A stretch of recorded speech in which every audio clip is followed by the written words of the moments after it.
everybody who is watching us. Hello to my lovely company who are all here ready, and they're not at all nervous. Everybody out there watching, we are not scared at all. We're never scared at this point. So hello to you who've come to watch us today. Thank you very much for joining us on, well, I don't know what it's like where you are, but in London it's gone grey and it's sort of trying to rain. But happy Valentine's to everybody who's watching. Thank you for being our Valentine today and for watching with us. Thank you, yes, very much. I'm just going to do a cheeky thing. Nobody knows I was going to do this. Today's my dad's birthday. Happy birthday, Dad. So I haven't managed to ring you yet today. I'm really sorry, but happy birthday anyway. I'll just call you when this is over. Anyway, so thank you for letting me do that. Okay, so who have we got lined up today? Let's have a quick go around the screen and to look at our lovely company. So I'm going to start in Susie's corner. Hello, Susie. Thank you for joining us today from lovely sunny Portsmouth. Yeah. We've got Dewi, who currently doesn't have a moustache. There's been things going around. Yeah, okay. Nice to see you. And we've got Siegffried, who is apparently in Dover Castle, but he's actually across the channel in Paris. And the lovely, the wonderful Aryn mello Pryor, who is with us from New York City. Are you still in New York at the moment? Yes. So all the way across the Atlantic. And we've got Tim, who is back with us as Mowbray from the darkest London. And Tamara, who's still in Germany, snowed in over there in Bavaria. And Matt, I don't even know where you are, Matt. You're somewhere in this country, I think. Yeah, you don't know either. That's fair enough. And we've got Eugenia, who is going to be our king today, which is incredibly exciting in London. And we've got Geraldine, also in London. Very lovely to have you. Simon, always a pleasure. Lovely to have you there. And we've got Iain, who is joining us from the darkest of the Black Country up there in the Midlands. So again, lovely. And Alexandra, who is very ready to Bolingbroke for us from somewhere in London. And Larissa, who's off in Nottingham at the moment. Nice to see you. And the adorable Angela. Thank you for joining us, Angela, all the way down there in snowy Devon. We're not jealous at all. We're not jealous at all that you're somewhere absolutely gorgeous. And we've got the lovely, lovely Claire, who is joining us as Aumerle. And Claire's going to get an extra round of applause because she only took over the part yesterday afternoon. So huge kudos to Claire. In case you're curious, the actor who was to play Aumerle has taken a job as in a care home, and he was asked to come into work today. So Jerome, we love you. You're amazing. We look forward to playing with you next time, and just amazing work that you're doing out there. So thank you for doing that. And thank you, Claire, for being with us today. All right. All you lovely people, take a deep actor's breath. I'm going to send you off to the virtual tiring house. I'm going to talk as little as possible now, and then I'll get the play started. Off they go. So to those of you who have seen one of these productions before, I apologize. You're about to hear my spiel, because I always do a little introduction now. So hello to those of you who are watching. My name is Lizzie. I am the artistic director of this gang. We are Shakespeare, and we specialize in performing Shakespeare from cues only. All the actors that you've just seen on screen have prepared their own parts, but they have not read the whole play. They have not read their whole scene. They have not rehearsed their scenes together. So all that we have done, we have spent this morning going over some sound cues just to check for levels and to check with the amazing Valentina, who was being our sound person today. Thank you, Vale. And to make sure that everything works and we've got our levels sorted out. We have also been doing a certain amount of physical pushing and pulling that we have to sort out so that we can create the magical illusion for you that all these actors who are nowhere near each other are in fact on the stage together, taking part physically in the same story. So hopefully that's going to work. It usually does. So that is what we do. Why do we perform like this? Well, you can blame William Shakespeare. Actually, no, it's not his fault. But the original theatre, the commercial theatre of the Renaissance, which is when this play was written and a bunch of others, they were written at a time when a different play went on every day and sometimes 7 days a week. So there was no time for the extended rehearsal period under director that we expect to have today. in the sort of post-20th century Stanislavski kind of world. So what would happen is an actor would receive their part, which is just their lines and their cues copied out by hand. They go away, they learn it, sometimes overnight, and they come back the next day and they would perform. When performing is not just saying the lines, it's embodying the character and telling the story. So we don't do it quite that hard. We're only doing one play a month at the moment, but that's where we come from, because it allows different ways into the text. Frankly, it scares all of us to death, but everybody loves it, and it produces theatre that makes us excited, and we hope you will find equally exciting and enjoyable. What else have I got to talk about? Okay, so one thing that I have to tell you is, because we don't rehearse the whole play through, we don't know how long this is going to last. The last time we did a history was last year. It was Richard III, and I think it took us 3.5 hours. So we've put 2 intervals into this one. I mean, obviously we're on the internet. You guys can leave whenever you want. The link will stay up live on our gallery once we've finished. You can always drop back in and catch up if you want to. I hope you'll stay, because that'd be nice. But so we've got 2 intervals and an unknown ending time. So we apologize for that, but that's the way it goes with this technique. Those of you watching, this is free to watch as ever. We do not require any ticket price or entry price. There is a donations link, which you will see there quietly sitting next to us, our picture on YouTube. If you are able, if it is convenient, then any donations are very gratefully received. They go into a pot, which is periodically shared between members of the company still experiencing financial hardship, because there's not an awful lot of work around for actors and so forth at the moment. And we also give a percentage to Blueprint for Everyone. Darn it, I looked up the name and now I can't say it.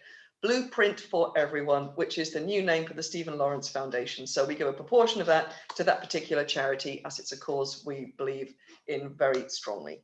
So if you can, that's lovely. And if not, then we hope you enjoy the play anyway. If you can, during the play, if you would like to send us a comment or an observation, you can tweet us at Shake Scenery, because I sit here on the book and I'm keeping the lines up for everybody else, but I can also monitor messages on occasion. So if you want to send us a message or a comment or a suggestion, then please talk to us at Shake Scenery. We are always ready to listen. So yes, so what is my job? What am I doing here? I'm the book holder, which is what it says on my screen. Now, normally when we when we perform a play, it's learned by heart, but still without rehearsal. And what inevitably happens is lines get dropped on occasion. They call line, I feed them, and they start again. Why? Because that's how they did it in Shakespeare's time. My job today is more along the lines of, in case somebody's internet drops out, or there is some other kind of misconnection, or we find there's a problem in the script, which I really hope there isn't. We do check them, honest. They still happen somehow. That's just the joys of human error. So what happens then is I pop up. So you might occasionally hear my voice when somebody's internet drops out. It's just the joys of a live theatre performance environment, which is the Zoom equivalent of the open roof playhouses of the Renaissance. You can have noise, you can have an interruption, you can have a pigeon on the stage. Things happen. It's live, it's real. It's just how it is. So, time to start Richard II. So this is going to be the first of our, what we're calling our Hollow Crown, with homage to the mighty series that was created some years ago. We're starting the whole series. So Richard II today. Then we are going to go month by month by month. We're going all the way to Richard III by the end of this year. And as a few people have said, you just might need, that I might need a break. It's like, no, it's going to be fine. We're going to be fine. We're going to see it all the way through the histories, because you might as well. It's a great, big, brilliant, amazing story. Let's tell it. It's much more fun to tell all of a story than part of it. So that's where we're starting today. Right. So Richard II. Richard II begins with, there's trouble in the court because there has been a murder and nobody knows quite who did it, but a lot of people have suspicions, and they have brought their suspicions to King Richard.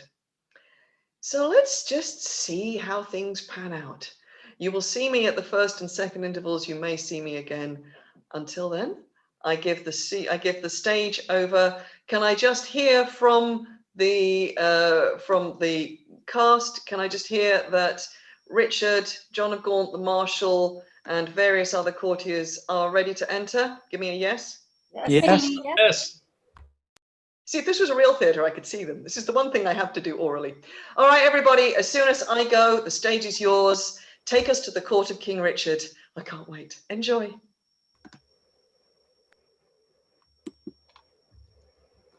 Old John of Gaunt, time-honoured Lancaster, hast thou, according to thy oath and ban, brought hither Henry Hereford, thy bold son, here to make good the boisterous late appeal, which then our leisure would not let us hear, against the Duke of Norfolk, Thomas Mowbray? I have, my liege. Tell me, moreover, hast thou sounded him if he appeal the Duke on ancient malice, or worthily, as a good subject should, on some known ground of treachery in him? As near as I could sift him on that argument, on some apparent danger seen in him aimed at your highness, no inveterate malice. Then call them to our presence, face to face, and frowning brow to brow ourselves will hear the accuser and the accused freely speak. High-stomached are they both, and full of ire, in rage, deaf as the sea, hasty as fire. Many years of happy days before my gracious sovereign, my most loving liege. Each day still better are this happiness, until the heavens, envying earth's good hap, add an immortal title to your crown. We thank you both. Yet one but flatters us, as well appeareth by the cause you come, namely, to appeal each other of high treason. Cousin of Hereford, what dost thou object against the Duke of Norfolk, Thomas Mowbray? First, heaven be the record to my speech, in the devotion of a subject's love, tendering the precious safety of my prince, and free from other misbegotten hate, come I appellant to this princely presence. Now, Thomas Mowbray, do I turn to thee? And mark my greeting well, for what I speak my body shall make good upon the earth, or my divine soul answer it in heaven. Thou art a traitor and a miscreant, too good to be so, and too bad to live, since the more fair and crystal is the sky, the uglier seem the clouds that in it fly. Once more, the more to aggravate the note, with a foul traitor's name stuff I thy throat. And wish, so please my sovereign, ere I move, that what my tongue speaks, my right drawn sword may prove. Let not my cold words here accuse my zeal. 'Tis not the trial of a woman's war, but the clamour of two eager tongues can arbitrate this cause. Betwixt us twain, the blood is hot that must be cooled for this, yet can I not of such tame patience boast as to be hushed and naught at all to say. First, the fair reverence of your highness curbs me from giving reins and spurs to my free speech, which else would post until it return these terms of treason doubly down his throat. Setting aside his high blood's royalty, and let him be no kinsman to my liege, I do defy him, and I spit at him. Call him a slanderous coward and a villain, which to maintain I would allow him odds, and meet him were I tied to run afoot even to the frozen ridges of the Alps, or any other ground inhabitable, wherever Englishman does set his foot. Meantime, let this defend my loyal tie. By all my hopes, most falsely doth he lie. Pale, trembling coward! There I throw my gage, disclaiming here the kindred of the king, and lay besides my high blood's royalty, which fear, not reverence, makes thee to accept. If guilty dread hath left thee so much strength as to take up mine honour's pawn, then stoop. By that and all the rights of knighthood else will I make good against thee, arm to arm, what I have spoken, or thou canst devise.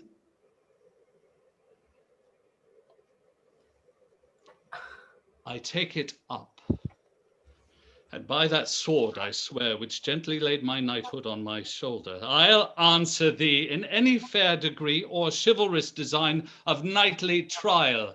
And when I mount, alive may I not light if I be traitor or unjustly fight. What doth our cousin lay to Mowbray's charge? It must be great that can inherit us so much as of a thought of ill in him. Look what I said, my life shall prove it true, that Mowbray hath received 8,000 nobles in name of lendings for your highness soldiers, the which he hath detained for lewd employments like a false traitor and injurious knave. Besides, I say, and will in battle prove, or here or elsewhere, to the furthest verge that ever was surveyed by English eye, that all the treasons for these 18 years complotted and contrived in this land fetched from false Mowbray their first head and spring.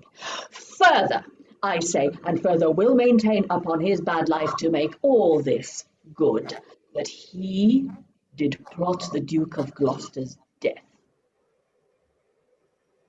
Suggest his soon believing adversaries, and consequently, like a traitor, coward, sluiced out his innocent soul through streams of blood, which blood, like sacrificing Abel's, cries even from the tongueless caverns of the earth to me for justice and rough chastisement, and by the glorious worth of my descent, this arm shall do it, or this life be spent. A higher pitch his resolution soars. Thomas of Norfolk, what sayest thou to this? Let my sovereign turn away his face and bid his ears a little while be deaf, till I have told this slander of his blood, how God and good men hate so foul a liar.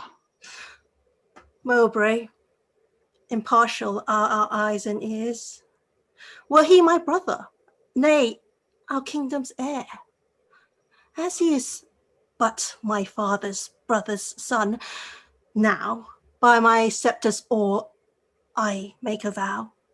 Such neighbour nearness to our sacred blood should nothing privilege him, nor partialize the unstooping firmness of my upright soul. He is our subject, Mowbray, so art thou. Free speech and fearless I to thee allow. Then Bolingbroke, as low as to thy heart through the false passage of thy throat, thou liest. 3 parts of the receipt I had for Callis dispersed I to his highness soldiers. The other part reserved I by consent, for that my sovereign liege was in my debt, upon remainder of a dear account since I went last to fetch his queen in France. Now swallow down that lie.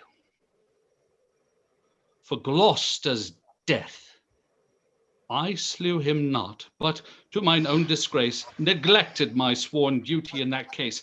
For you, my noble lord of Lancaster, the honourable father to my foe, once I did lay an ambush for your life, a trespass that doth vex my grieved soul. But ere I last received the sacrament, I did confess it, and exactly begged your grace's pardon, and I hope I had it. This is my fault. As for the rest appealed, it issues from the rancour of a villain, a recreant, and a most degenerate traitor, which in myself I boldly will defend, and interchangeably hurl down my gage upon this overweening traitor's foot. To prove myself a loyal gentleman, even in the best blood chambered in his bosom,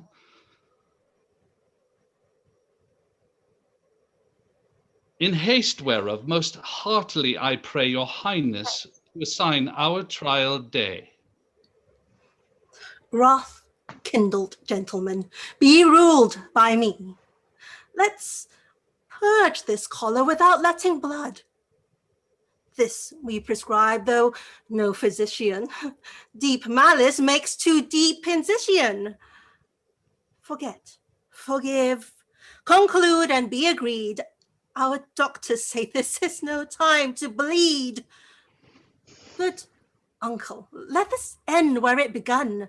We'll come the Duke of Norfolk, you, your son. To be a make-peace shall become my age. Throw down, my son, the Duke of Norfolk's gage. And Norfolk throw down his. When, Harry, when? Obedience bids. Obedience bids, I should not bid again. Norfolk, throw down. We bid, there is no boot. Myself I throw, dread sovereign, at thy foot. My life thou shalt command, but not my shame. The one my duty owes, but my fair name, despite of death, that lives upon my grave, to dark dishonours use, thou shalt not have. I am disgraced, impeached, and baffled here, pierced to the soul with slander's venom spear, the which no balm can cure, but his heart's blood which breathed this poison. Rage must be withstood. Give me his gage. Lions make leopards tame. Yeah, but not change his spot. Take but my shame, and I'll resign my gage. My dear, dear lord, the purest treasure mortal times afford is spotless reputation, that away men are but gilded loam or painted clay. A jewel in a 10 times barred up chest is a bold spirit in a loyal breast. Mine honor is my life, both grow in one. Take honor from me and my life is done. Then dear my liege, mine honor let me try. In that I live, and for that will I die. Cousin, throw down your gage. Do you begin? Heaven defend my soul from such foul sin. Shall I seem crestfallen in my father's sight, or with pale beggar fear impeach my height before this out-dared dastard? Ere my tongue shall wound mine honour with such feeble wrong, or sound so base a parle, my teeth shall tear the slavish motive of recanting fear, and spit it bleeding in his high disgrace, where shame doth harbour, even in Mowbray's face. We were not born to sue, but to command, which since we cannot do to make you friends, be ready, as your lives shall answer it, at Coventry upon St. Lambert's Day. There shall your swords and lances arbitrate the swelling difference of your settled hate. Since we cannot atone you, you shall see justice design the victor's chivalry. Lord Marshal, Commander Officers at Arms, be ready to direct these home alarms.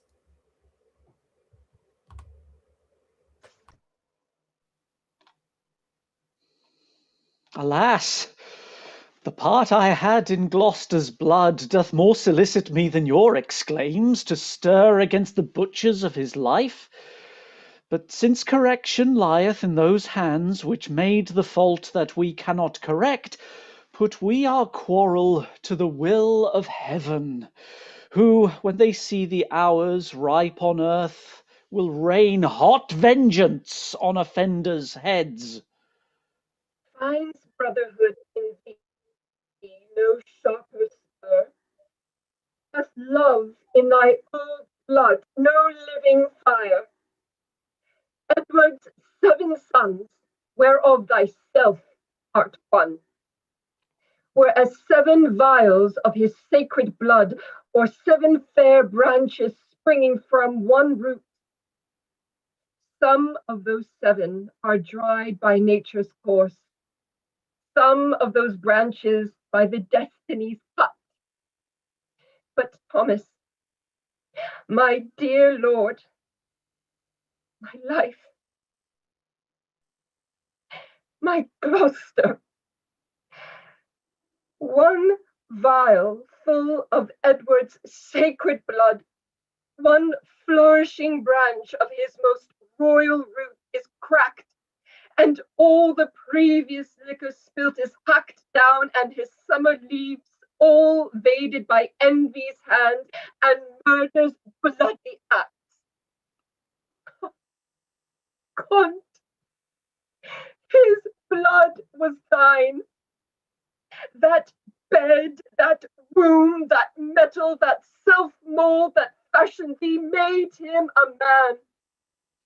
And though thou livest and breathes, yet art thou slain in him.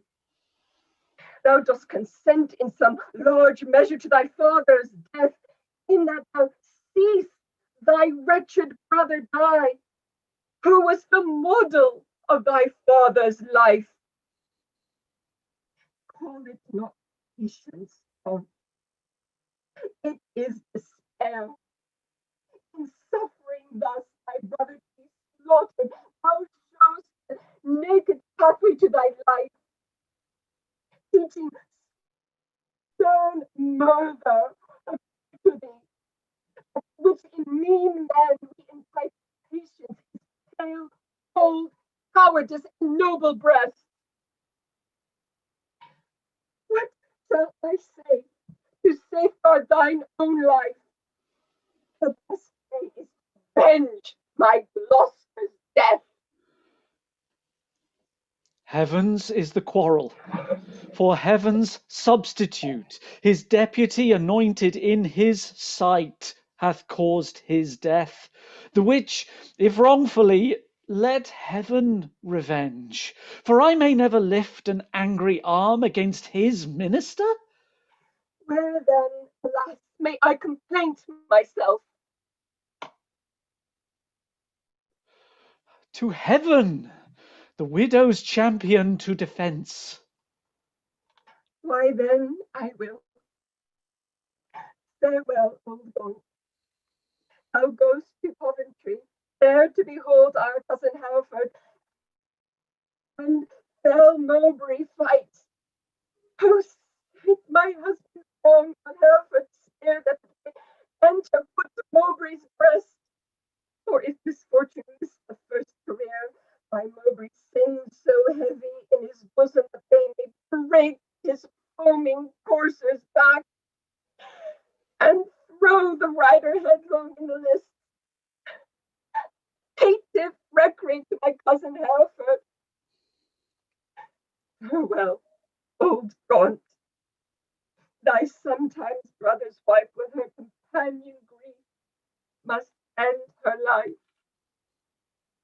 Sister, farewell. I must to Coventry. As much good stay with thee as go with me. Yet one more word. Grief boundeth where it falls, not with the empty hollowness, but wait. I take my leave before I have begun, for sorrow ends not when it seemeth done. Commend me to my brother Edmund York.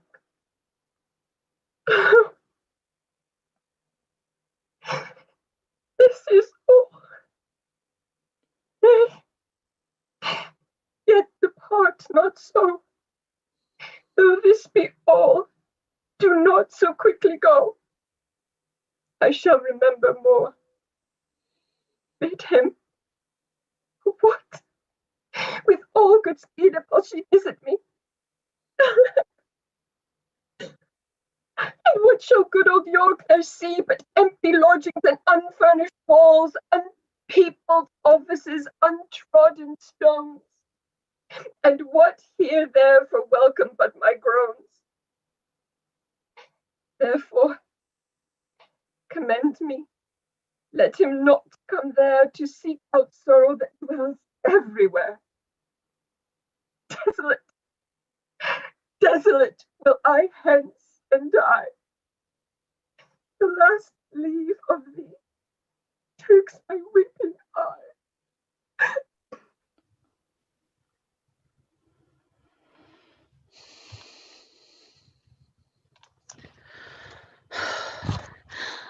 My lord Aumerle, is Harry Harford armed? Yea, at all points, and longs to enter in. The Duke of Norfolk, spritefully and bold, stays but the summons of the appealnut's trumpet. Why then, the champions are prepared, and stay for nothing but his Majesty's approach.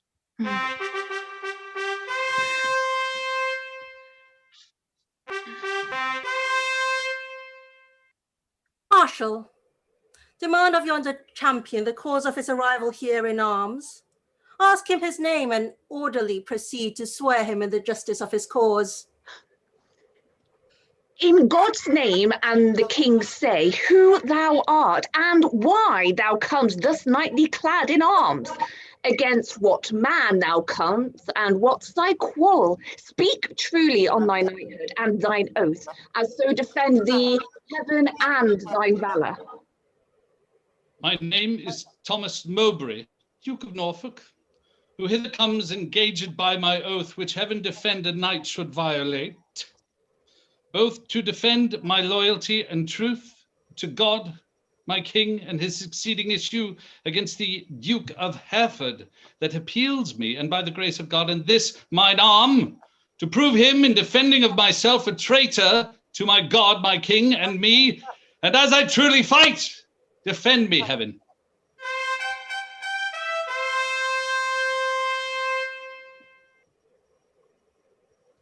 Marshal, ask yonder knight in arms, both who he is and why he cometh hither, thus placed in habiliments of war, and formally, according to our law, depose him in the justice of his cause.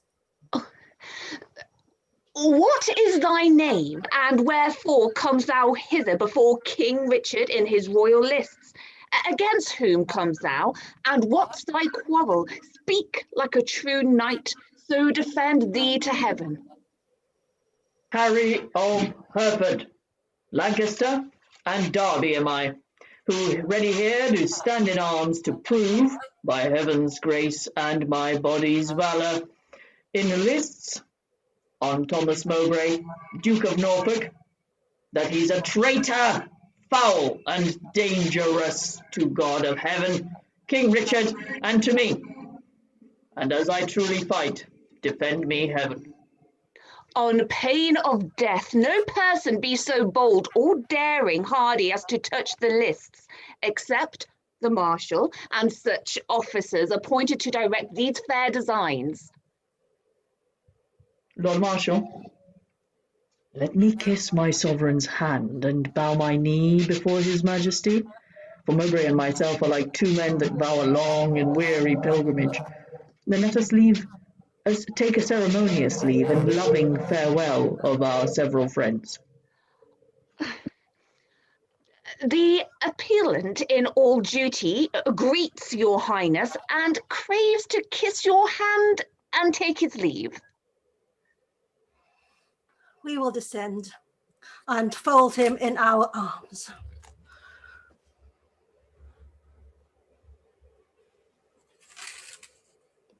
Cousin of Hereford, as thy cause is just, so be thy fortune in this royal fight.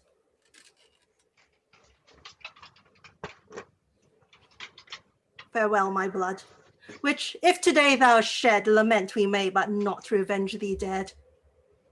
Oh, let no noble eye profane a tear for me if I be gored with Mowbray's spear. As confident as is the falcon's flight against a bird, do I with Mowbray fight. My loving lord, I take my leave of you.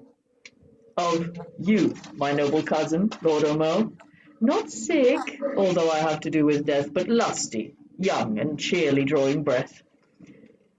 Lo, as at English feasts, so I regreet the daintiest last, to make the end most sweet.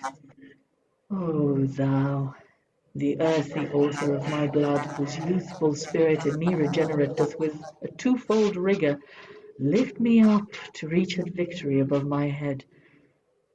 Add proof unto mine armour with thy prayers, that it may enter Mowbray's waxen coat and furnish new the name of John of Gaunt, even in the lusty behaviour of his son.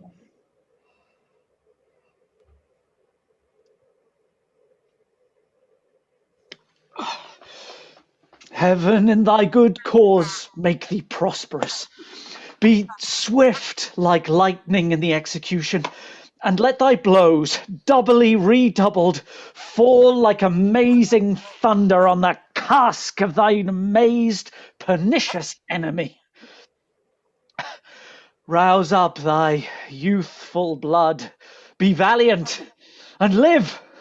Mine innocence and St. George to thrive. How ever heaven or fortune cast my lot, there lives or dies, true to King Richard's throne, a loyal, just, and upright gentleman. Never did captive with a freer heart cast off his chains of bondage and embrace his golden uncontrolled enfranchisement more than my dancing soul doth celebrate the feast of battle with mine adversary.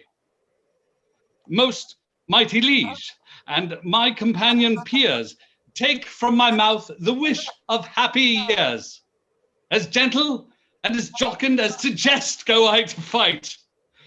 Truth hath a quiet breast. Farewell, my lord. Securely I espy virtue with valour couched in thine eye.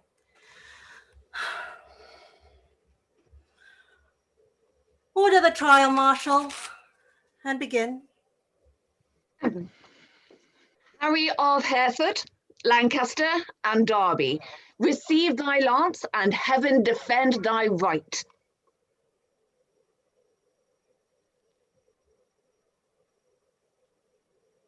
Strong as a tower in hope, I cry Amen. Go bear this lance to Thomas, Duke of Norfolk.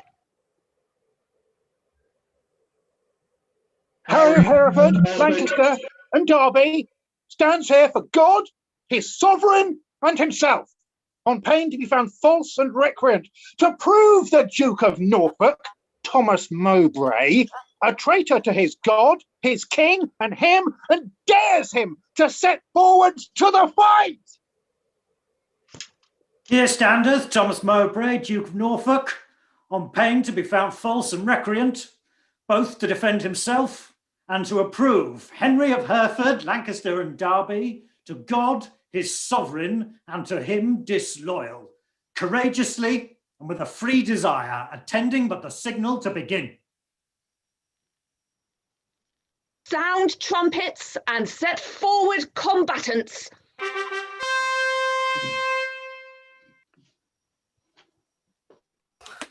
Stay!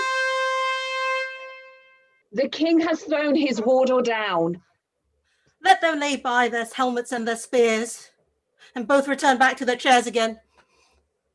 Withdraw with us, and let the music play, while we return these dukes what we decree.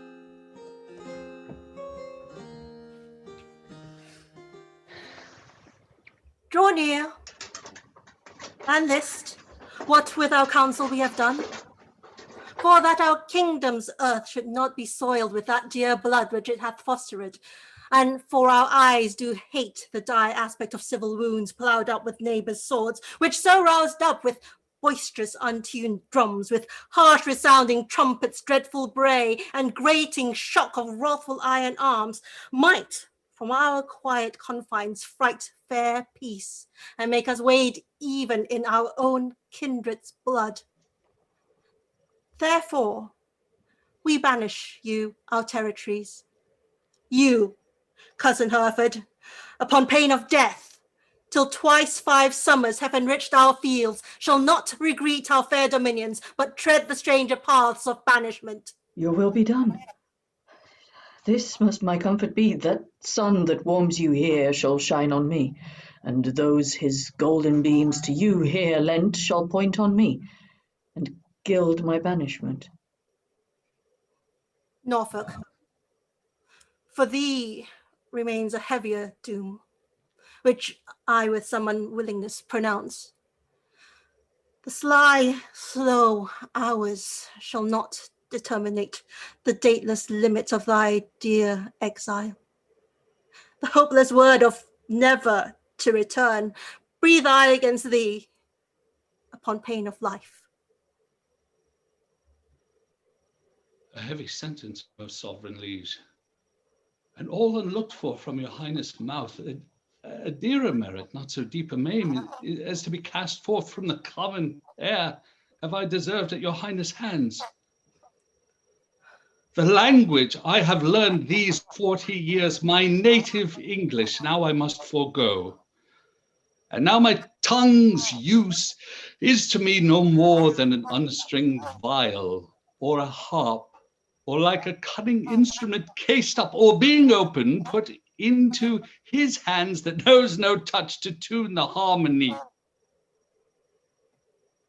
Within my mouth you have enjailed my tongue, doubly perculsed with my teeth and lips. And dull, unfeeling, barren ignorance has made my jailer to attend on me. I am too old to fawn upon a nurse, too far in years to be a pupil now. What is my sentence then but speechless death, which robs my tongue from breathing native breath? It boots thee not to be compassionate. After our sentence, plaining comes too late. Then thus I turn me from my country's light to dwell in solemn shades of endless night. Return again, and take an oath with thee. Lay on our royal sword your banished hands.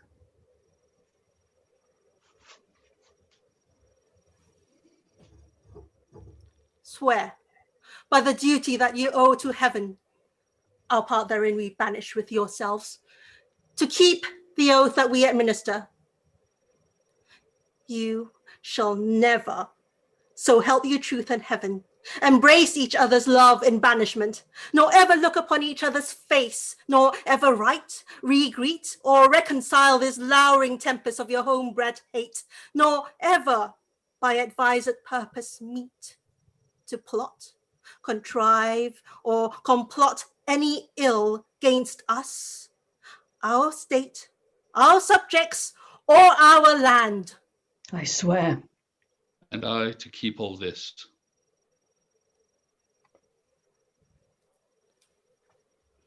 Norfolk, so far as to mine enemy, by this time, had the king permitted us, one of our souls had wandered in the air, banished to this frail sepulchre of our flesh, as now our flesh is banished from this land. Confess thy treasons ere thou fly this realm, since thou hast far to go. Bear not along the clogging burden of a guilty soul. No, Bolingbroke. If ever I were traitor, my name be blotted from the book of life, and I from heaven banished as from hence. But what thou art, heaven thou and I do know, and all too soon I fear the king shall rue. Farewell, my liege. Now no way can I stray, save back to England, all the world's my way. Uncle, even in the glasses of thine eyes I see thy grieved heart. Thy sad aspect hath from the number of his banished years plucked 4 away. 6 frozen winters spent, return with welcome home from banishment. How long a time lies in one little word. 4 lagging winters and 4 wanton springs end in a word. Such is the breath of kings. I thank my liege that in regard of me he shortens 4 years of my son's exile. But little vantage shall I reap thereby, for ere the 6 years that he hath to spend can change their moons and bring their time about, my oil-dried lamp and time-bewasted light shall be extinct with age and endless night. My inch of taper will be burnt and done, and blindfold death will not let me see my son. Why, uncle, thou hast many years to live. But not a minute, king, that thou canst give. Shorten my days thou canst with sudden sorrow, and pluck nights from me, but not lend a morrow. Thou canst help time to furrow me with age, but stop no wrinkle in his pilgrimage. Thy word is current with him for my death, but dead, thy kingdom cannot buy my breath. Thy son is banished upon good advice, whereto thy tongue a party verdict gave. Why, at our justice seemst thou then to lour? Things sweet to taste prove in digestion sour. You urged me as a judge, but I had rather you would have me bid me argue like a father. Alas, I looked when some of you should say I was too strict to make mine own away, but you gave leave to my unwilling tongue, against my will, to do myself this wrong. Cousin, farewell. Uncle bid him so. 6 years we banish him, and he shall go.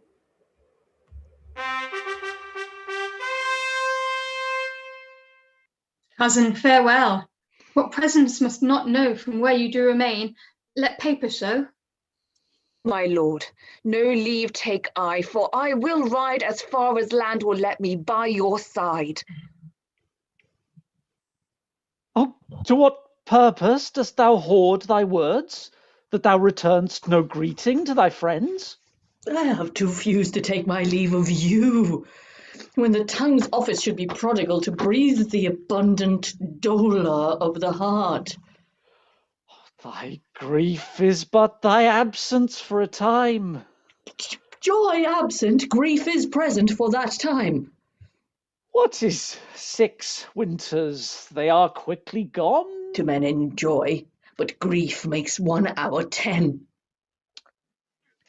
Call it a travel that thou takest for pleasure. My heart will sigh when I miscall it so, which finds it an enforced pilgrimage.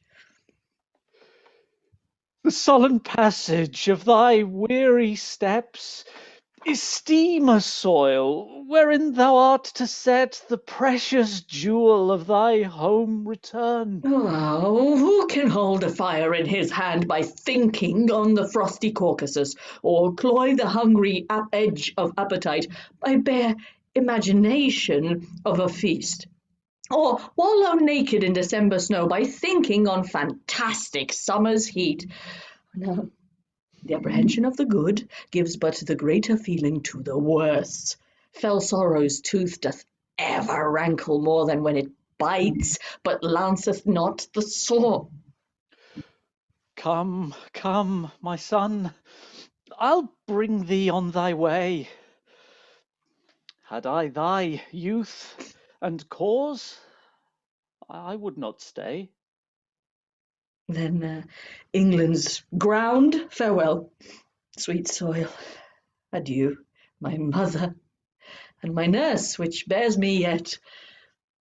Where'er I wander, boast of this I can, though banished, yet a true-born Englishman.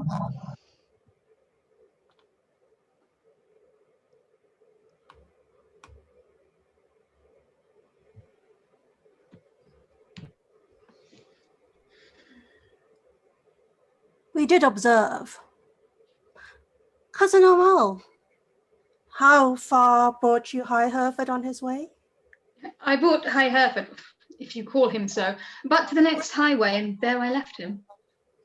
And say, what store of parting tears were shed?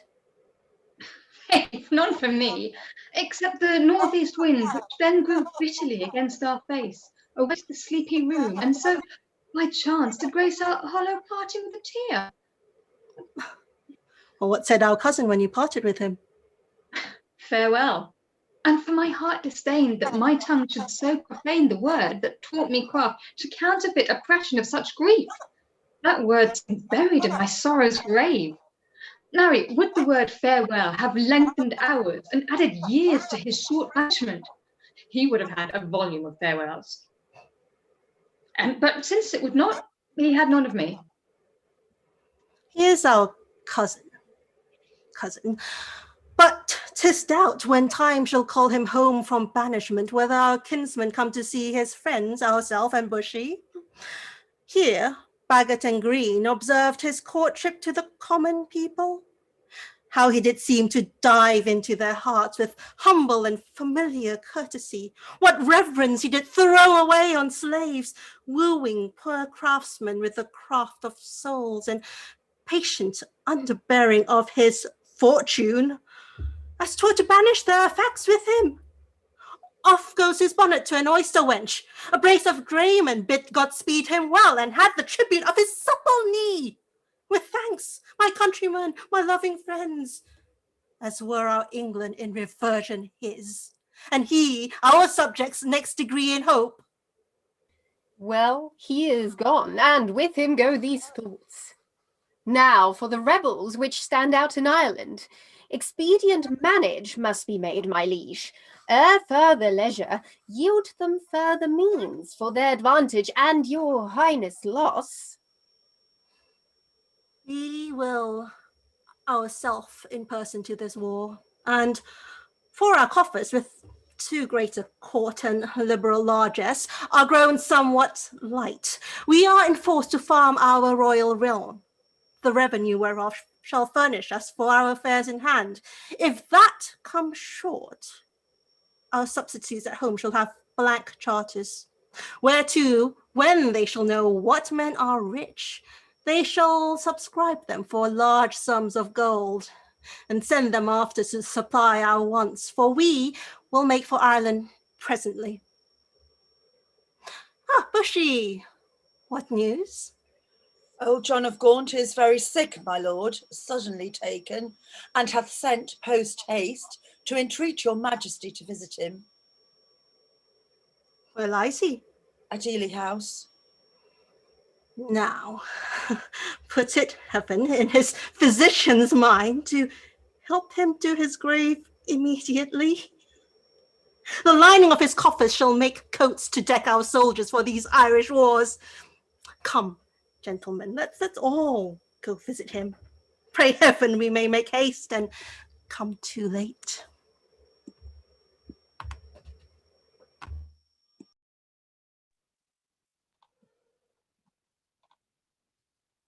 Will the king come, that I may breathe my last in wholesome counsel to his unstayed youth?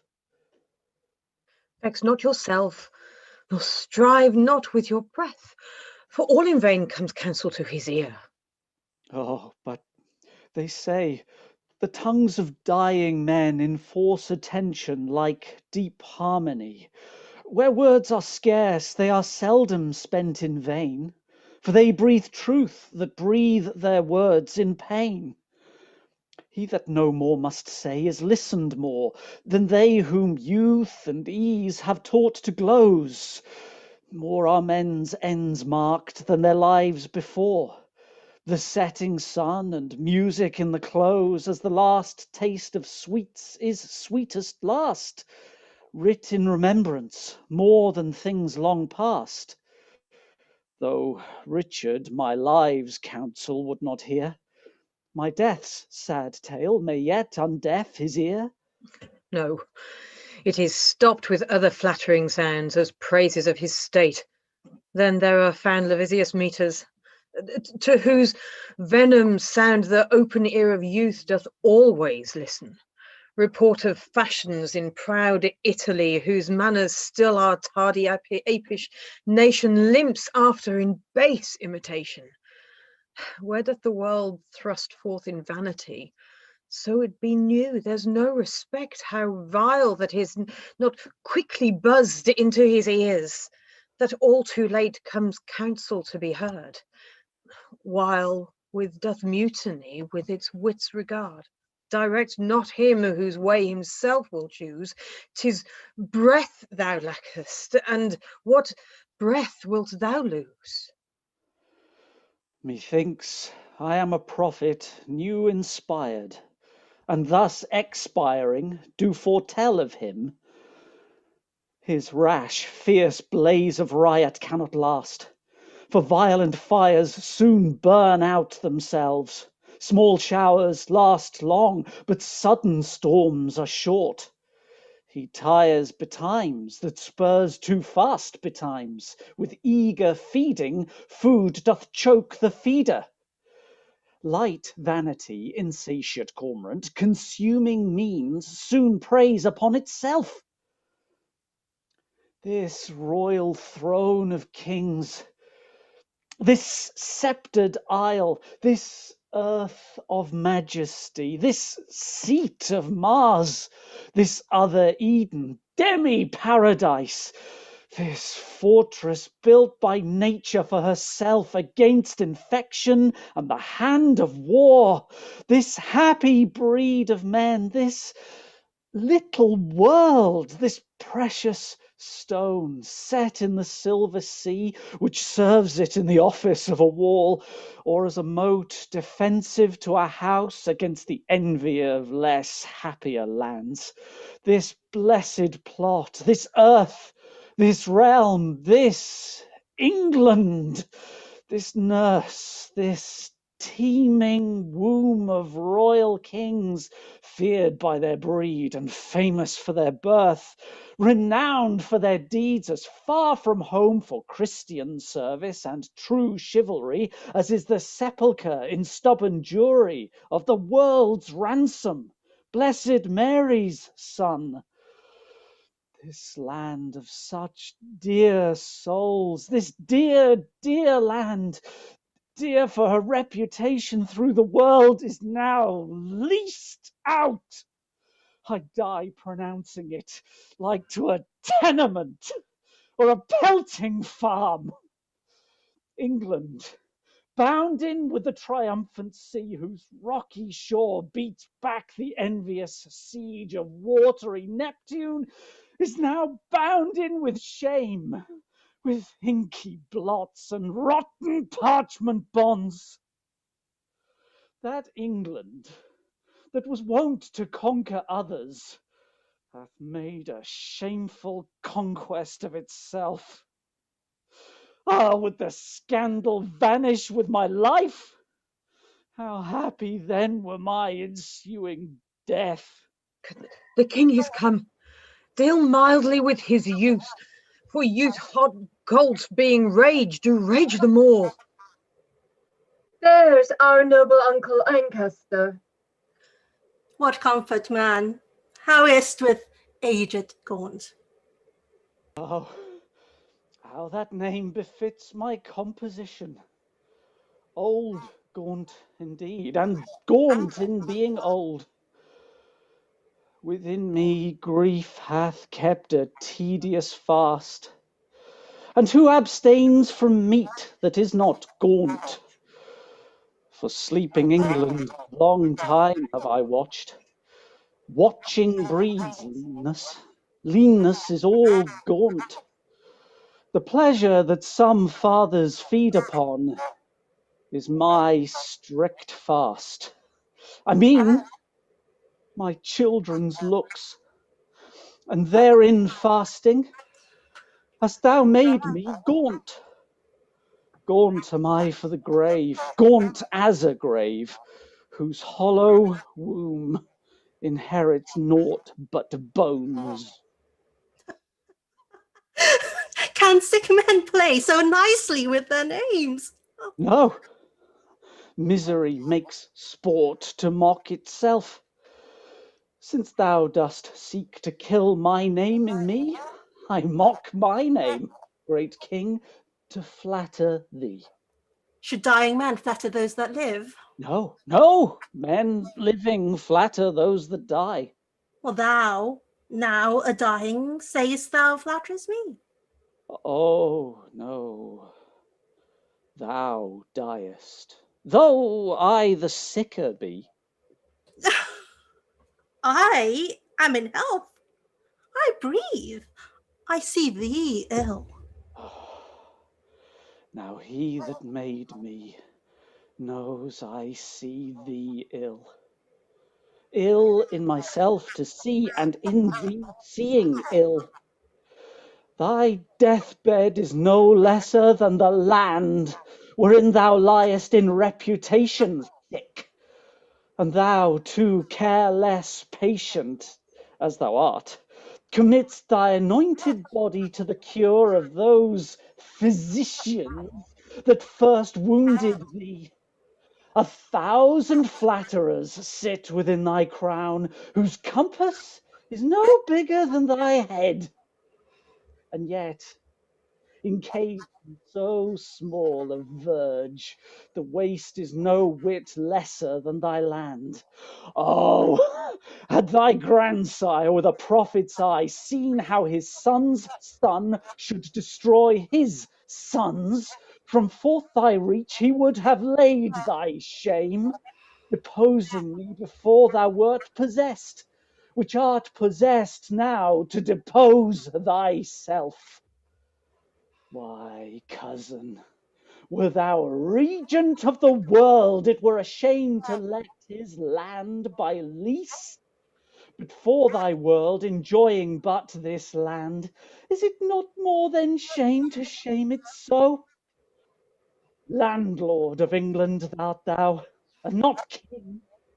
Thy state of law is bond slave to the law, and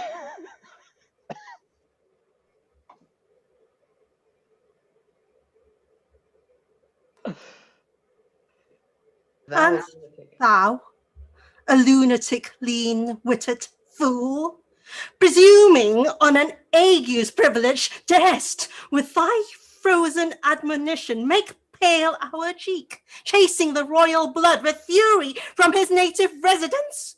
Now, by my seat's right royal majesty, wert thou not brother to great Edward's son, this tongue that runs so roundly in thy head should run thy head from thy unreverent shoulders.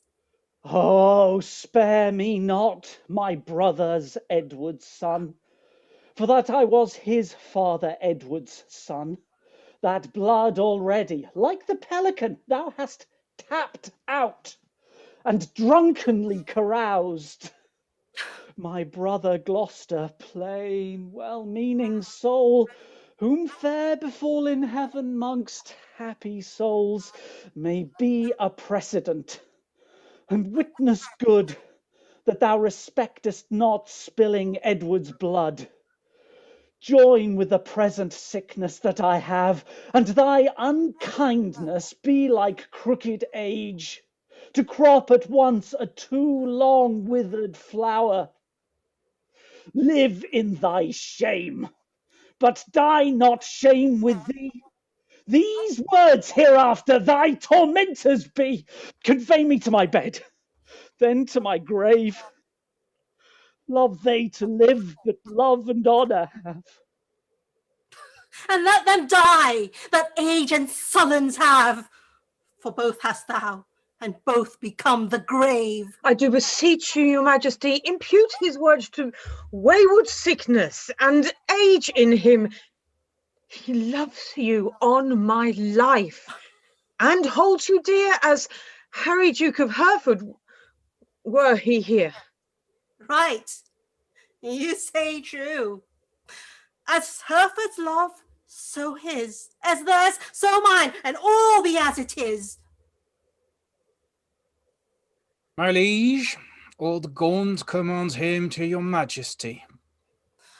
What says he? Nay, nothing, all is said. His tongue is now a stringless instrument. Words, life, and all old Lancaster hath spent. Be York the next that must be bankrupt, so? Though death be poor, it ends in mortal woe. The ripest first fruit falls, and so doth he. His time is spent, our pilgrimage must be. So much for that. Now, for our Irish wars, we must supplant those rough, rug-headed kerns, which live like venom, where no venom else, but only they have privilege to live. And for these great affairs do ask some charge towards our assistance, we do seize to us the plate, coin, revenues, and movables, whereof our uncle Gaunt did stand possessed. How long shall I be patient? Oh, how long shall tender duty make me suffer wrong? Not Gloucester's death, nor Hereford's banishment, nor Gaunt's rebukes, nor England's private wrongs, nor the prevention of poor Bolingbroke about his marriage, nor my own disgrace have ever made me sour my patient cheek, or bend one wrinkle on my sovereign's face. I am the last of noble Edward's son, whom thy father, Prince of Wales, was first. In war was never lion rage more fierce. In peace was never gentle lamb more mild than was that young and princely gentleman. His face thou hast, for even so looked he accomplished with the number of thy hours. But when he frowned, it was against the French, and not against his friends.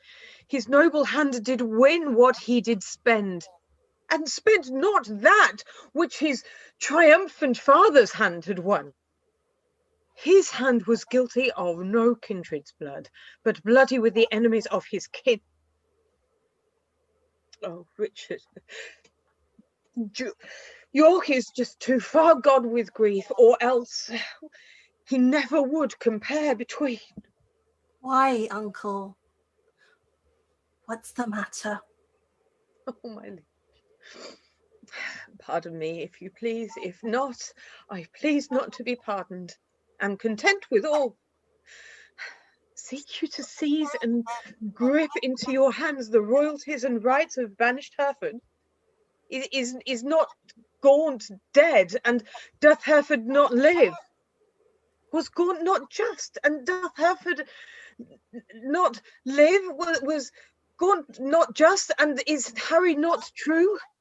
Did not the one deserve to have an heir? Is not his heir a well-deserved son?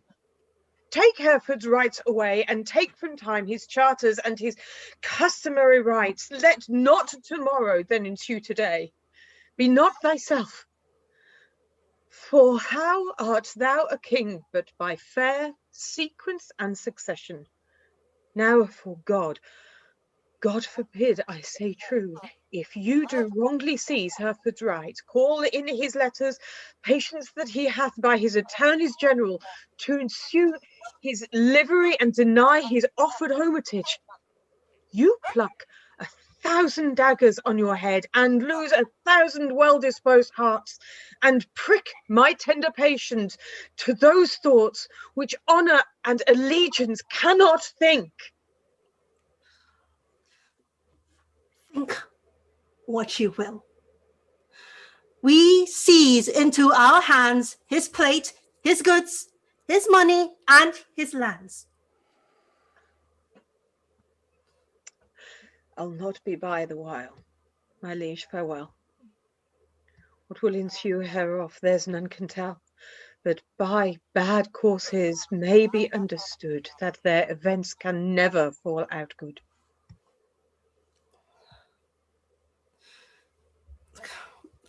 Go, Bushy, to the Earl of Wiltshire straight. Bid him repair to us at Ely House to see this business. Tomorrow next, we will for Ireland, and 'tis time, I trow. And we create, in absence of ourselves, our Uncle York, Lord Governor of England, for he is just and always loved us well. Come on now, Queen. Tomorrow we must part.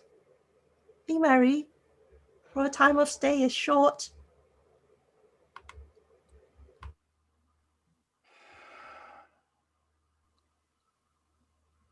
Well, lords, the Duke of Lancaster is dead. And living too, for now his son is Duke. Barely in title, not in revenue. Richly in both, if justice had her right. My heart is great, but it must break with silence ere it be disburdened with a liberal tongue. Nay, speak that mind, and let him ne'er speak more that speaks thy words again to do thee harm. Tends that thou didst speak to the Duke of Hereford. If it be so, out with it boldly, man. Quick is mine ear to hear of good towards him. No good at all that I can do for him, unless it call you good to pity him, bereft and gelded of his patrimony.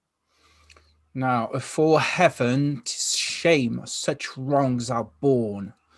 In him a royal prince, and many more of noble blood in this declining land.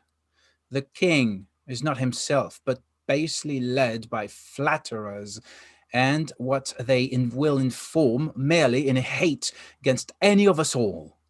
That will the king severely prosecute against us, our lives, our children, and our heirs.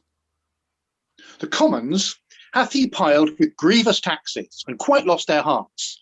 The nobles hath he fined for ancient quarrels, and quite lost their hearts. And daily new exactions are devised, as blanks, benevolences, and I wot not what. But what in God's name doth become of this? Wars hath not wasted it, for ward he hath not, but basely yield upon compromise that which his ancestors achieved with blows. More hath he spent in peace than they in wars. The Earl of Wiltshire hath the realm in farm. The king's grown bankrupt like a broken man. Reproach and dissolution hangeth over him. He hath not money for these Irish wars, his burdenous taxations notwithstanding, but by the robbing of the banished Duke. His noble kinsman, most degenerate king.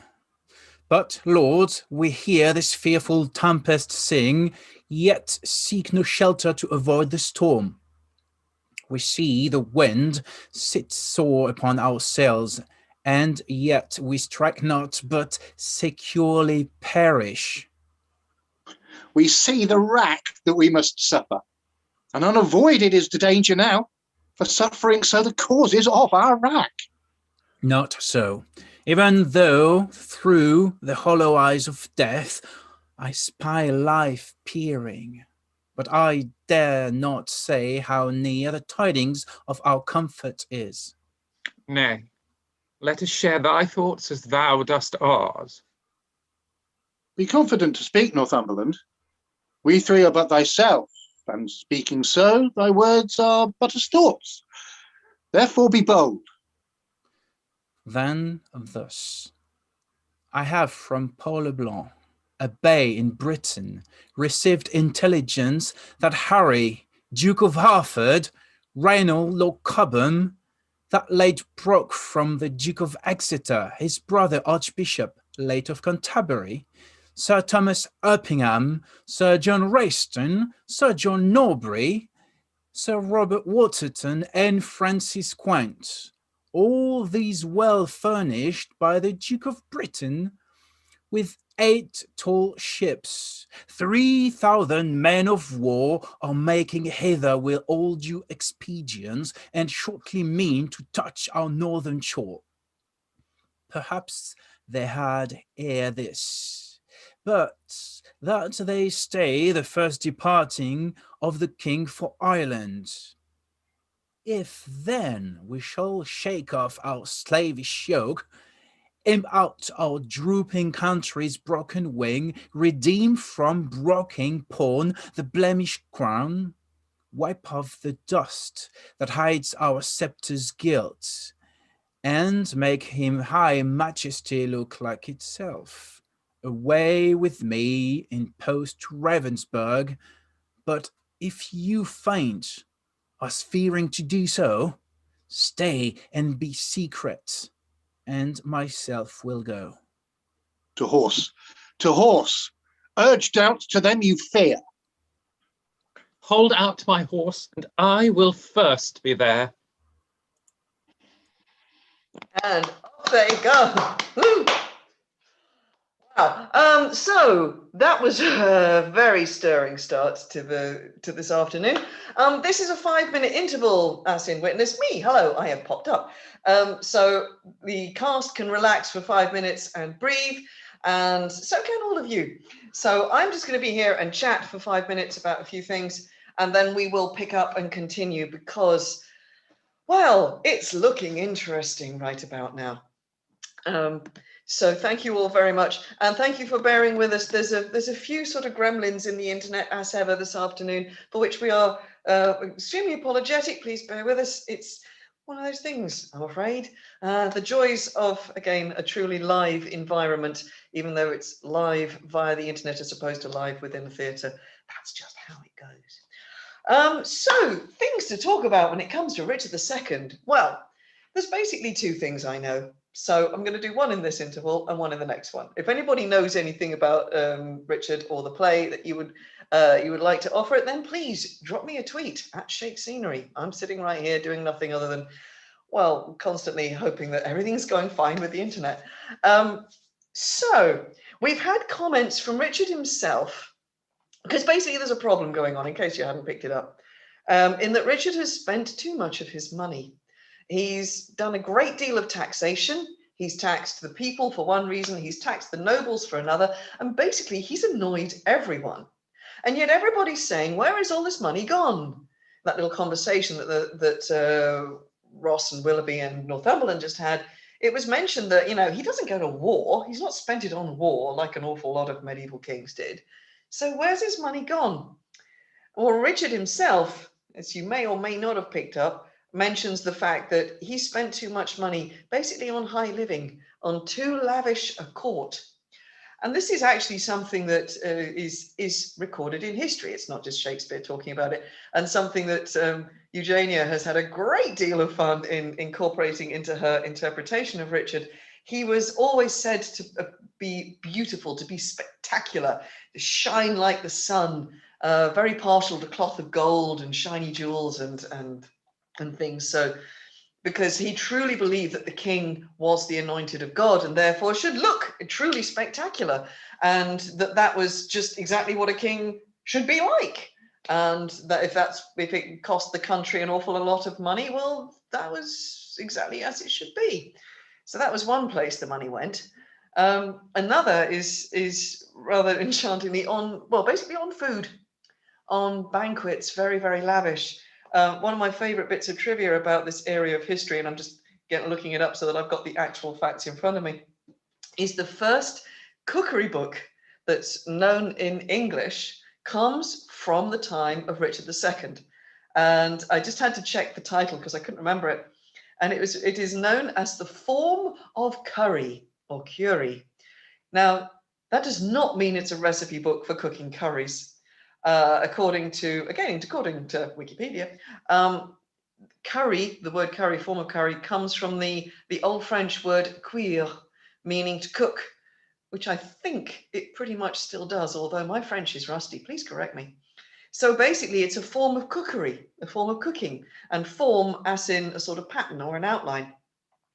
Now, one thing I remember about the form of curry is that many of the recipes are extremely sort of rich and lavish. There's a great deal of cream and sugar and spices, pastries. The idea that the king's banquet hall table was loaded with extremely gorgeous, sort of luscious foods, again, as befitting the majesty of the king, that he should have the best, the most succulent, the sweetest foods, even though they were horrendously expensive.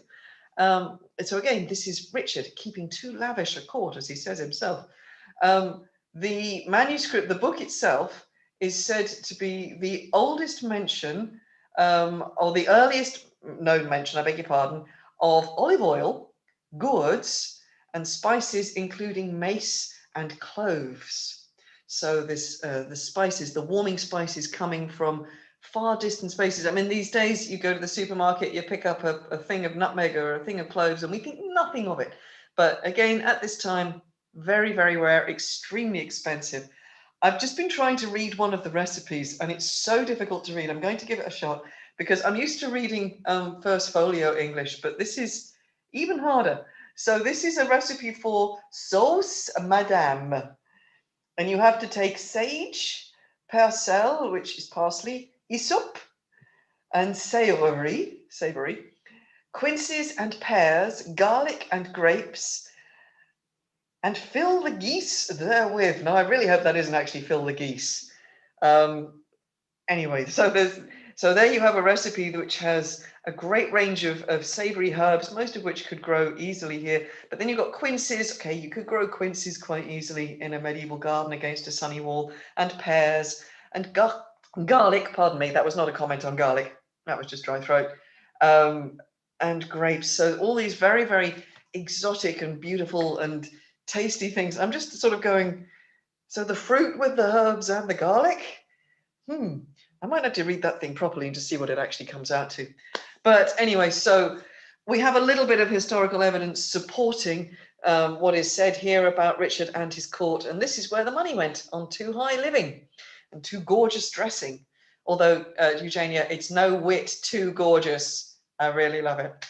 Right, so we're going to return to Richard's kingdom shortly. I hope everybody is listening to me in the virtual tiring house, because we need to pick up the story again now and continue on. There will be another interval, by the way. We are about a third of the way through, if you're keeping count.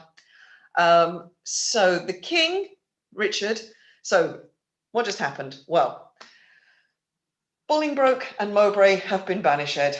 Mowbray is allowed to return within 6 years. Mowbray is never allowed to return. And Mowbray's father, old John of Gaunt, King Richard's uncle, formerly the Lord Protector of the realm for him, has fallen ill and has died. Richard has kind of taken the opportunity to steal, basically, all the money and revenues and so forth that Gaunt has in order to pay for wars in Ireland. And that is where Richard has now gone. We're going to pick up the action back in England with his courtiers left behind. Basically, we'll see what's going on next, because we also know that lurking out there on the frames is, well, one Bolingbroke may well be on his way back and may not be without support when he returns, as Richard's treatment of Gaunt has been so shocking. So, can I just get a quick hello and I'm here from those opening the next scene? So we need the Queen, we need Bushy, and we need Bagot. Are we ready to go? Yeah. Awesome. Lovely. So, I will see you all at the second interval, if not before, hopefully not. Hopefully internet providing. Okay, take it away, guys. The stage is yours. Madam, your majesty is much too sad. You promised when you parted with the king to lay aside self-harming heaviness and entertain a cheerful disposition. To please the king, I did. To please myself, I cannot do it. Yet I know no cause why I should welcome such a guest as grief, save bidding farewell to so sweet a guest as my sweet Richard. Yet again methinks some unborn sorrow ripe in fortune's womb is coming towards me, and my inward soul with nothing trembles at something it grieves more than with parting from my lord the king. Each substance of a grief hath 20 shadows, which shows like grief itself. But sorrow's eye, glazed with blinding tears, divides one thing entire to many objects, like perspectives which rightly gazed upon show nothing but confusion, I deride distinguished form. So your sweet majesty, looking awry upon your lord's departure, find shapes of grief more than himself to wail, which looked on as it is, it's naught but shadows of what it is not. Then, thrice gracious queen, more than your lord's departure weep not, more's not seen, or if it be, 'tis with false sorrow's eye, which for things true weep things imaginary. It may be so, but yet my inward soul persuades me it is otherwise. Howe'er it be, I cannot be but sad, so heavy sad, as though on thinking on no thought I think makes me with heavy nothing faint and shrink. 'Tis nothing but conceit, my gracious lady. 'Tis nothing less.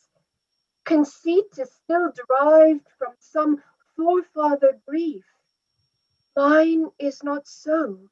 For nothing hath begot my something grief, or something hath been nothing that I grieve. 'Tis in reversion that I do possess what it is that is not yet known, what I cannot name. 'Tis nameless woe I wot. Heaven save your majesty, and well met, gentlemen. I hope the king is not yet shipped for Ireland. I hope so. 'Tis better hope he is. For his design crave haste, his haste good hope. Then wherefore dost thou hope he is not shipped? That he, our hope, might have retired his power, and driven into despair an enemy's hope, who strongly hath set footing in this land. The banished Bolingbroke repeals himself, and with uplifted arms is safe arrived at Ravenspur. Now God in his heaven forbid. Oh, madam, 'tis too true, and that is worse. The Lord Northumberland, his young son Henry Percy, the Lords of Ross, Bowman, and Wilbur, with all their powerful friends, are fled to him. Why have you not proclaimed Northumberland and the rest of the revolted faction traitors? We have, whereupon the Earl of Worcester hath broke his staff, resigned his stewardship, and all the household servants fled with him to Bolingbroke. So Green, thou art the midwife of my woe, and Bolingbroke my sorrow's dismal heir. Now hath my soul brought forth her prodigy, and I, a gasping new, delivered mother, have woe to woe, sorrow to sorrow joined. Despair not, madam. Who shall hinder me? I will despair and be at enmity with cozening hope. He is a flatterer, a parasite, a paperback of death, who gently will dissolve the bands of life which false hope lingers in extremity. Oh, here comes the Duke of York. With signs of war about his aged death. So full of careful business are his looks. Uncle, for heaven's sake, speak comfortable words. Comfort's in heaven, and we are on earth, where nothing lives but crosses, cares, and grief. Your husband is gone to save afar off, whilst others come to make him lose at home. Here I am left to underprop his land, who's weak with age, cannot support my life. Now comes to the sick hour that his servant made. Now shall he try his friends that flatter him. My lord, your son was gone before I came. He was. Why so? Go all which way it will, the nobles they are fled, the commons they are cold. And will I fear revolt of Hereford's side? Sirrah, get thee to Plashy, to my sister Gloucester. Bid her send me presently £1,000. Hold it. Take my ring. My lord, I forgot to tell your lordship. Today I came by and called there, but I shall grieve you to report the rest. What is, knave? Now, before I came, the Duchess died. Heaven for his mercy. What a tide of woes comes rushing on this woeful land at once. I know not what to do. I would to heaven so my untruth had not provoked him to it. The king had cut off my head with my brothers. What? Are there posts dispatched for Ireland? How shall we do for money for these wars? Come, sister, cousin, I would say, pray pardon me. Go, fellow, to the home, provide some carts, and bring away the armoury that is there. Gentlemen, will you muster men? If I know how or which way to order these affairs, thus disorderly trust into my hands, never believe me. Both are my kinsmen. The one is my sovereign, whom both my oath and duty bids defend. The other again is my kingdom, whom the king hath wronged, whom conscience and my kindred bids to right. Well, somewhat we must do.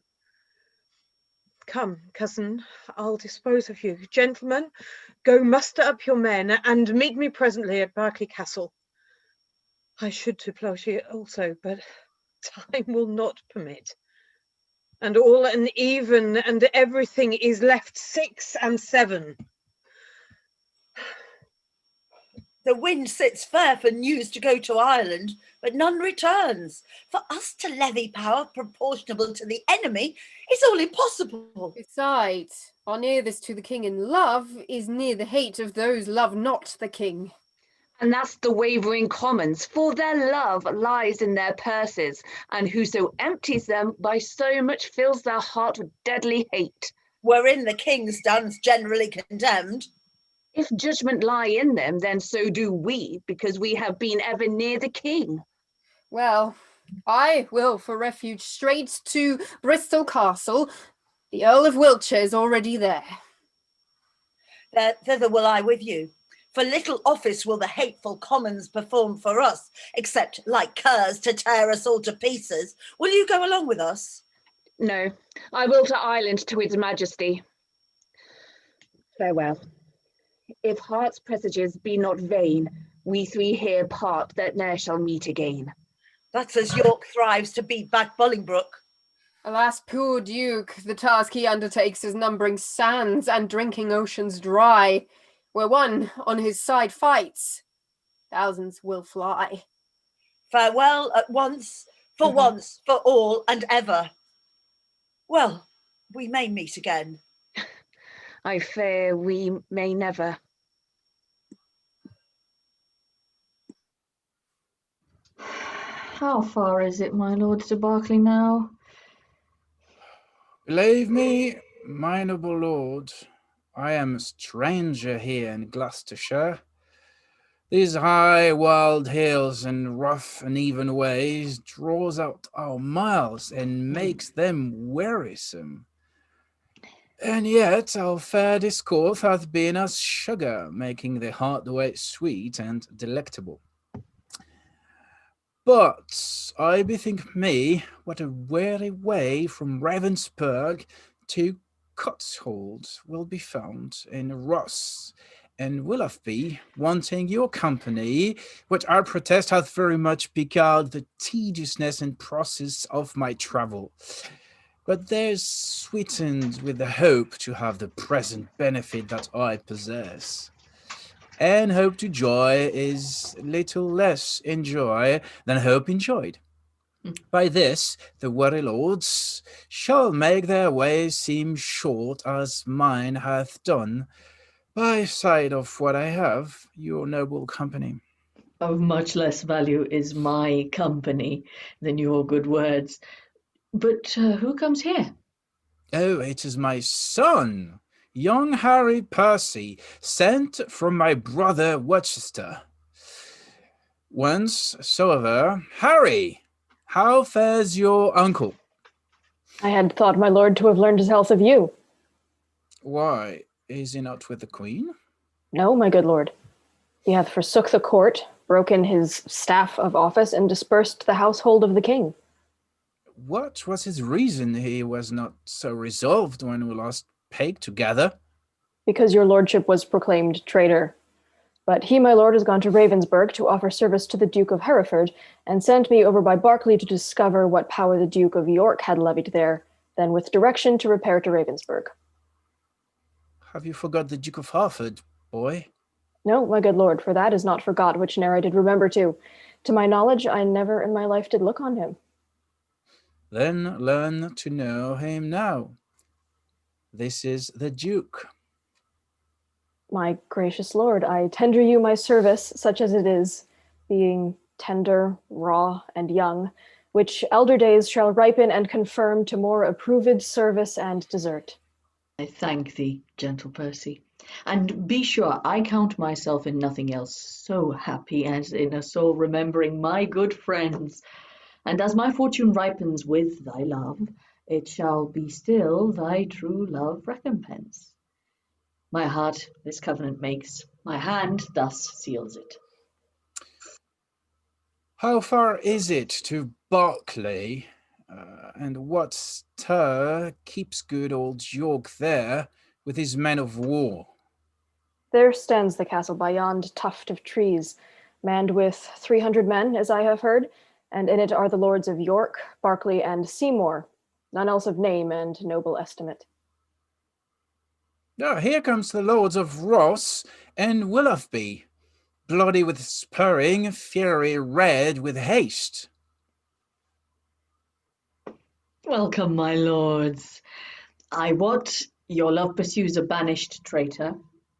All my treasury is yet but unfelt thanks, which more enriched shall be your love and labour's recompense.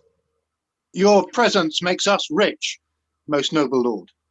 And far surmounts our labour to attain it. But evermore thanks. The exchequer of the poor, which till my infant fortune comes to years, stands for my bounty. But who comes here? It is my Lord of Berkeley, as I guess. My lord of Hereford, my message is to you. My lord, my answer is to Lancaster, and I am come to seek that name in England, and I must find that title in your tongue before I make reply to aught you say. Mistake me not, my lord, 'tis not my meaning to raise one title of your honour out. To you, my lord, I come, what lord you will, from the most glorious of this land, the Duke of York, to know what pricks you on to take advantage of the absent time and fright our native peace with self-born arms. I shall not need transport my words to you by you. Here comes his grace in person. My noble uncle.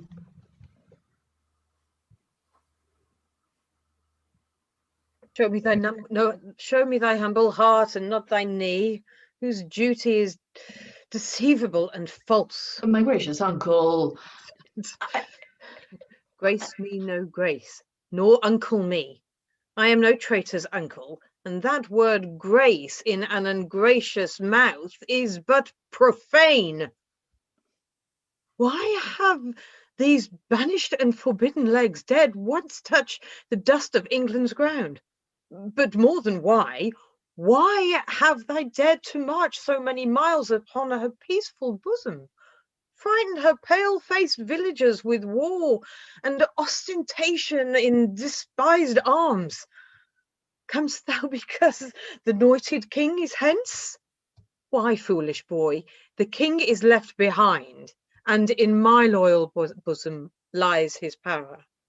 Were I but now the lord of such hot youth as when brave Gaunt thy father and thyself rescued the Black Prince, that Mars of man from forth the ranks of many thousand French, oh, then how quickly should this arm of mine, now prisoner to the palsy, chastise thee, and minister correction to thy fault. My gracious uncle, let me know my fault.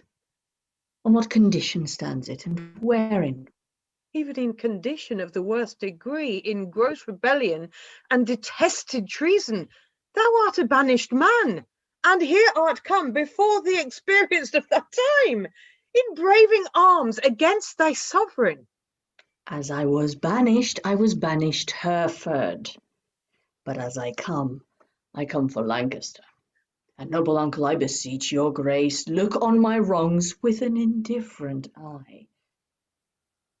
You are my father, for methinks in you I see old Gaunt alive. Oh, then, my father, will you permit that I shall stand condemned, a wandering vagabond, my rights and royalties plucked from my arms perforce and given away to upstart unthrifts? Wherefore was I born? If that my cousin king be king of England, it must be granted I am Duke of Lancaster. You have a son, Aumerle, my noble kinsman. Had you first died and he been thus trod down, he should have found his uncle Gaunt. Father, to rouse his wrongs and chase them to the bay. I am denied to sue my livery here, and yet my letters patent gives me leave. My father's goods are all distrained and sold, and these and all are all amiss employed. What would you have me do? I am a subject and challenge law. Attorneys are denied me, and therefore personally I lay my claim to my inheritance of free descent. The noble Duke hath been too much abused. Stands your grace upon to do him right. Base men by his endowments are made great. My lords of England, let me tell you this. I have had feelings of my cousin's wrongs and laboured all I could do to do him right. But in this kind, to come in braving arms to his own cover, to cut out his way, to find out rights with wrongs, it may not be. And you that do abet him in this kind cherish rebellion, and are rebels all. The noble Duke has sworn his coming is but for his own, and for the right of that, we all have strongly sworn to give him aid, and let him never see joy that breaks that oath. Well, I see the issue of these arms. I cannot mend it. I must needs confess, because my power is weak and all ill left, but if I could, by him that gave me life, I would attach you all and make you stoop unto the sovereign mercy of the king. But since I cannot, be it known to you, I do remain as neuter, so fare you well.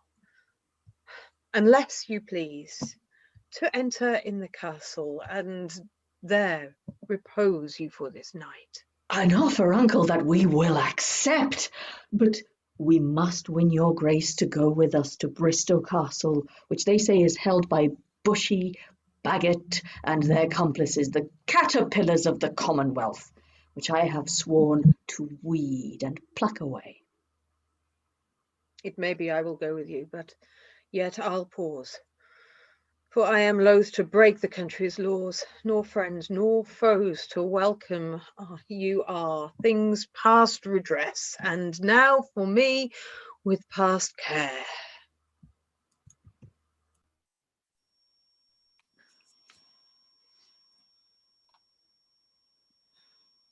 My lord of Salisbury, we have stayed 10 days and hardly kept our countrymen together, and yet we hear no tidings from the king.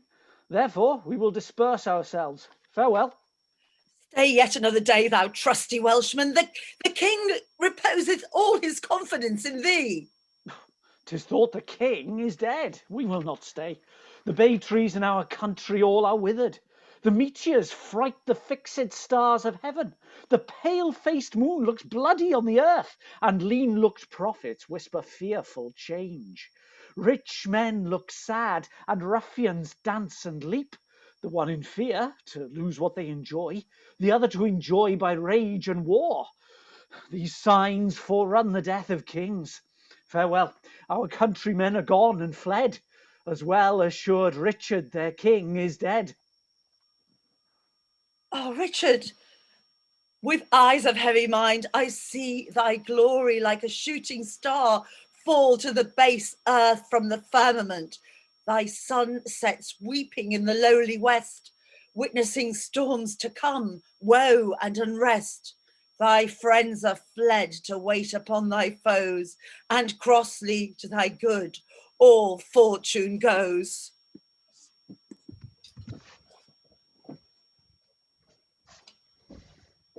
Bring forth these men.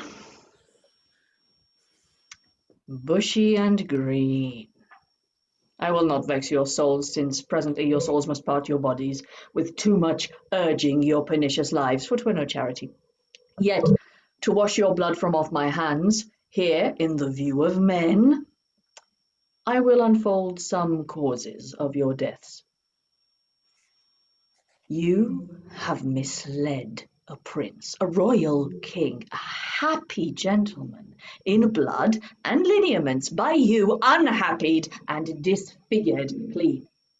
You have, in manner with your sinful hours, made a divorce betwixt his queen and him, broke the possession of a royal bed, and stained the beauty of a fair queen's cheeks with tears drawn from her eyes with your foul wrongs.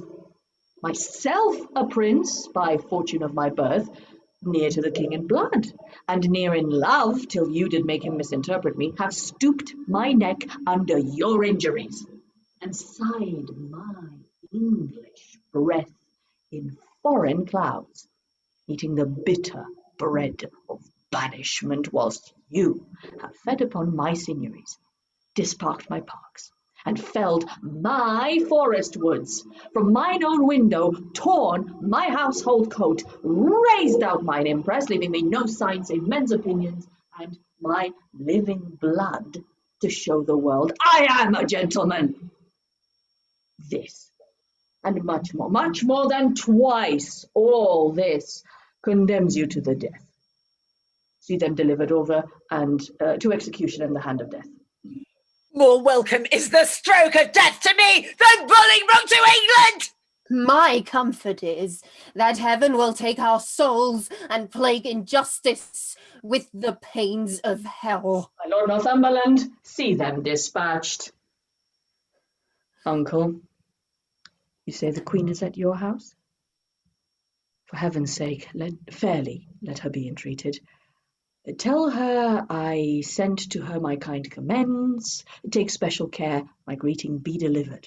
A gentleman of mine have been dispatched with letters of your love to her at large.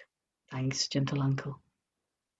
Come, lords, away to fight with Glendour and his complices, a while to work, and after holiday.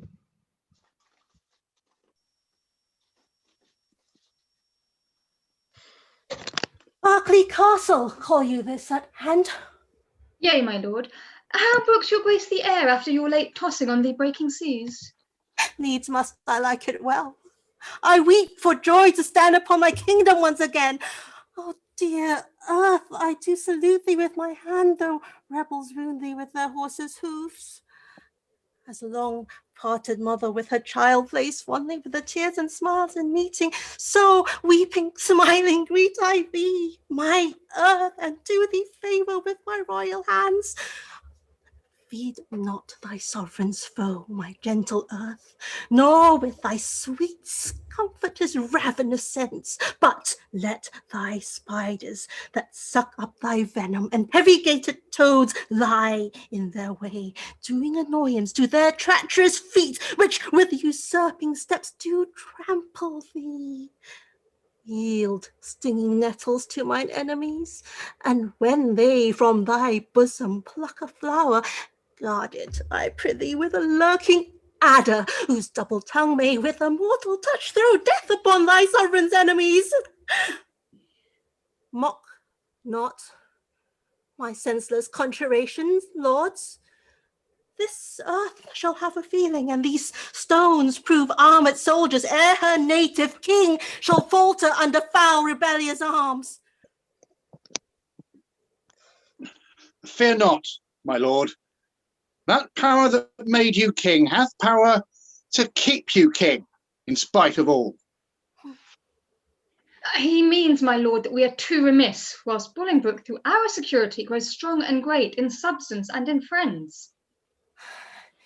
Discomfortable cousin, knowest thou not that when the searching eye of heaven is hid behind the globe that lights the lower world, then thieves and robbers range abroad unseen in murders and in outrage bloody here.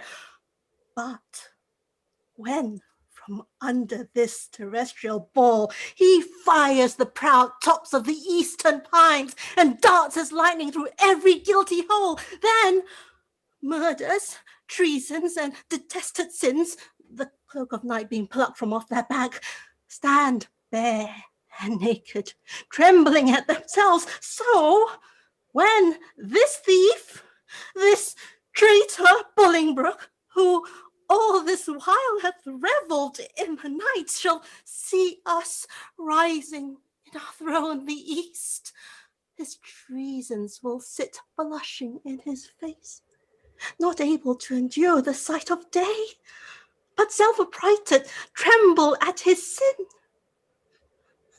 Not all the water in the rough rude sea can wash the balm of an anointed king.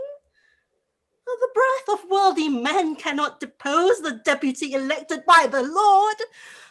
For every man that Bolingbroke hath pressed to lift shrewd steel against our golden crown, heaven, for his Richard, hath in heavenly pay a glorious angel. Then, if angels fight, weak men must fall, for heaven still guards the right. Welcome, my lord. How far off lies our power? Not near, nor farther off, my gracious lord, than this weak arm. Discomfort guides my tongue and bids me speak of nothing but despair. One day too late, I fear, my noble lord, hath clouded all thy happy days on earth. Oh, call back yesterday, bid time return, and thou shalt have 12,000 fighting men. Today, unhappy day too late, overthrows thy joys, friends, fortunes, and thy state. For all the Welshmen, hearing thou wert dead, are gone to Bolingbroke, dispersed and fled.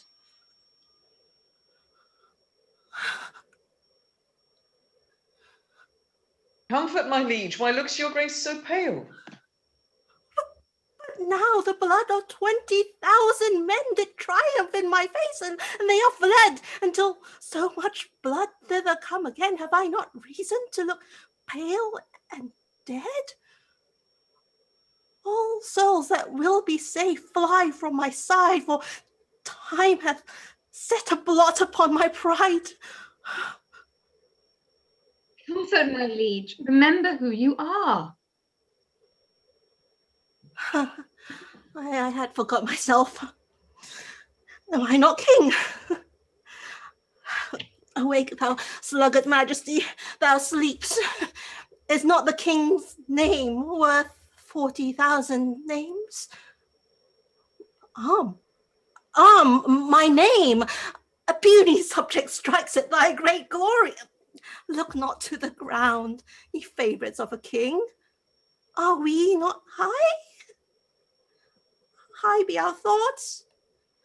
I know my uncle York hath power enough to serve our turn. But who comes here?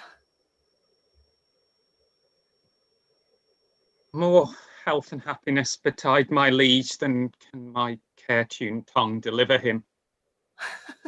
Oh, mine ear is open and my heart prepared. Well, the worst is worldly loss, and thou canst unfold. Say, is my kingdom lost? Why, 'twas my care. And what loss is it to be rid of care? Strives Bolingbroke to be as great as we? Well, greater he shall not be. If he serve God, we'll serve him too, and be his fellow, so. Revolt our subjects. Well, that we cannot mend. They break their faith to God as well as us. Cry woe, destruction, ruin, loss, decay. The worst is death, and death will have its day. Glad I am that your highness is so armed to bear the tidings of calamity. Like an unseasonable stormy day which make the silver rivers drown their shores, as if the world were all dissolved to tears, so high above his limit swells the rage of Bolingbroke, covering your fearful land with hard, bright steel and hearts harder than steel. White bears have armed their thin and hairless scalps against thy majesty, and boys with women's voices strive to speak big and clap their female joints in stiff, unwieldy arms. Against thy crown the very beadsmen have learned to bend their bows of double fatal yew. Against thy state, yea, distaff women manage rusty bills. Against thy seat both young and old rebel, and all goes worse than I have power to tell. Too well. Too well, thou tells a tale so ill. Where is the Earl of Wiltshire? Where is Bagot? What is become of Bushy? Where is Green? That they have let this dangerous enemy measure our confines with such peaceful steps? If we prevail, their heads shall play for it. I warrant they have made peace with Bolingbroke. Peace they have made with him indeed, my lord. Oh, villains, vipers, damned without redemption, dogs, easily wound to fawn on any man, snakes in my heart, blood warm that sting my heart. 3 Judases, each one thrice worse than Judas, would they make peace? Terrible hell make war upon their spotted souls for this offense. Sweet love, I see, changing his property turns to the sourest and most deadly hate. Again uncurse their souls. Their peace is made with heads, not with hands. Who you curse have felt the worst of death's destroying hand and lie full low, grave to the hollow ground. Is Bushy, Green, and the Earl of Wiltshire dead? Yea, all of them at Bristow lost their heads. Where is the Duke, my father, with his power? No matter where. Of comfort no man speak. Let's talk of graves, of worms and epitaphs. Make dust our paper, and with rainy eyes write sorrow on the bosom of the earth. Let's choose executors and talk of wills. And yet not so. For what can we bequeath save our deposed bodies to the ground? Our lands, our lives, and all our Bolingbrokes, and nothing can we call our own but death. And that small model of the barren earth which serves as paste and cover to our bones. For heaven's sake, let us sit upon the ground and tell sad stories of the death of kings. How some have been deposed, some slain in war, some haunted by the ghosts they have deposed, some poisoned by their wives, some sleeping killed, all murdered. For within the hollow crown that rounds the mortal temples of a king keeps death his court, and there the antique sits, scoffing his state and grinning at his pomp, allowing him a breath, a little scene to Mordecai's, be feared and kill with looks, infusing him with self and vain conceit, as if this flesh which rules about our life were brass, impregnable and human. Thus comes at the last, and with a little pin bores through his castle walls, and farewell, king.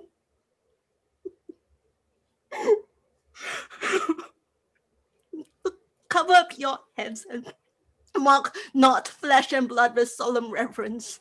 Throw away respect, tradition, form, and ceremonious duty, for you have but mistook me all this while.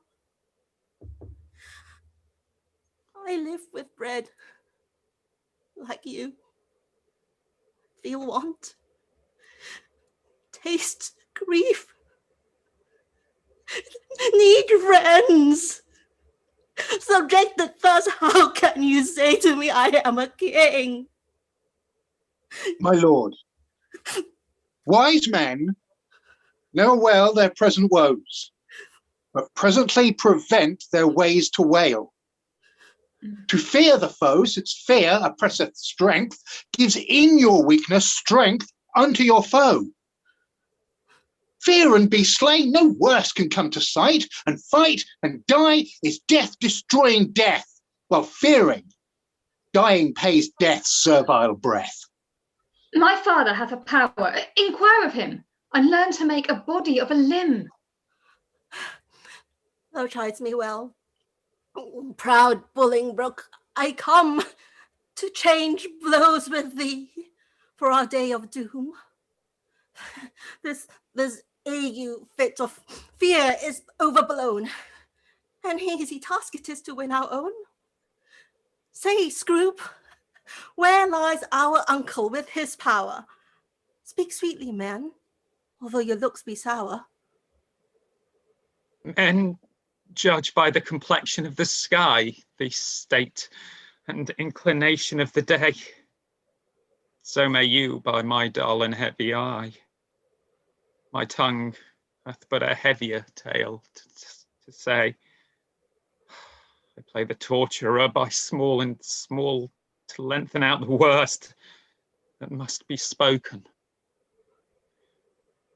Your uncle York is joined with Bolingbroke, and all your northern castles yielded up, and all your southern gentlemen in arms upon his faction. I have said enough. Shrew thee, cousin, which didst lead me forth of that sweet way I was in to despair. What say you now? What comfort have we now? By heaven, I'll hate him everlastingly that bids me to be of comfort any more. Go to Flint Castle, that there I'll pine away. The king, woe's slave, shall kingly woe obey. The power that I have discharge, and let them go to ear the land that hath some hope to grow, for I have none. Let no man speak again to alter this, for counsel is but vain. My liege, one word? He does me double wrong, that wounds me with the flatteries of his tongue. Discharge my followers, let them hence away from Richard's night to Bolingbroke's fair day.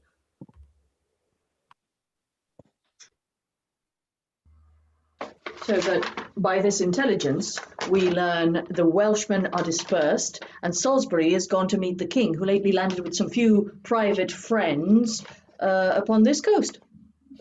News is very fair and good, my lord. Richard, not far from hence, hath hid his head. It would beseem the Lord Northumberland to say King Richard lack the heavy day, when such a sacred king should hide his head. Your grace mistakes. Only to be brief, left I his title out.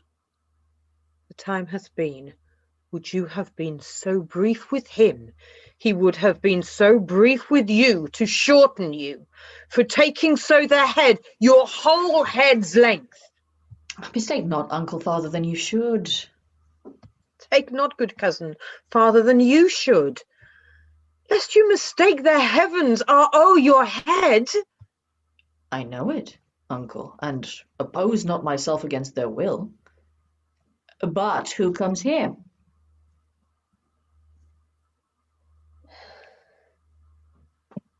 Welcome, Harry. What, will not this castle yield? The castle royally is manned, my lord, against thy entrance. Royally? Why, it contains no king. Yes, my good lord, it doth contain a king. King Richard lies within the limits of yond lime, and with him the Lord Aumerle, Lord Salisbury, Sir Stephen Scroop, besides a clergyman of holy reverence who I cannot learn. Oh, belike it is the Bishop of Carlisle. Ah. Noble lord, go to the rude ribs of that ancient castle. Through brazen trumpet, send the breath of Pal into his ruined ears, and thus deliver. Henry Bolingbroke, upon his knees, doth kiss King Richard's hand, and sends allegiance and true faith of heart to his royal person, hither come even at his feet to lay my arms and power, provided that my banishment repealed and lands restored again be freely granted.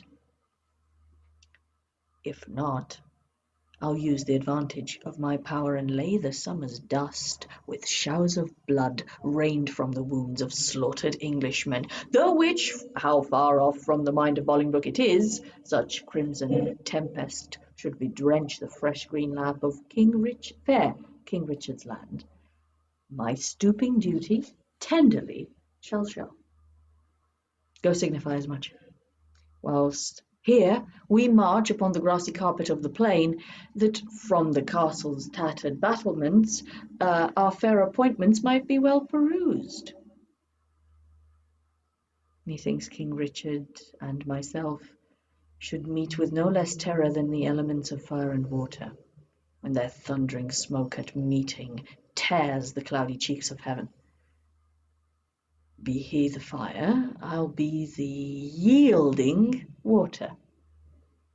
The rage be his, whilst on the earth I reign. My waters on the earth, and not on him.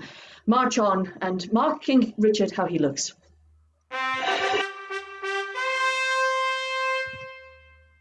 Oh, see, King Richard doth himself appear, as doth the blushing discontented sun from out the fiery portal of the east, when he perceives the envious clouds are bent to dim his glory, and to stain the tract of his bright passage to the Occident. Yet looks he like a king, behold his eye as bright as is the eagle's lightens forth controlling majesty. Alack, alack, for woe that any harm should stain so fair a show. We are amazed, and thus long have we stood to watch the fearful bending of thy knee, because we thought ourselves thy lawful king. And if we be, how dare thy joints forget to pay their awful duty to our presence?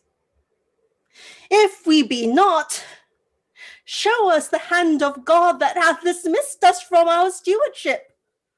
For well we know no hand of blood and bone can grip the sacred handle of our sceptre unless he do profane, steal, or usurp.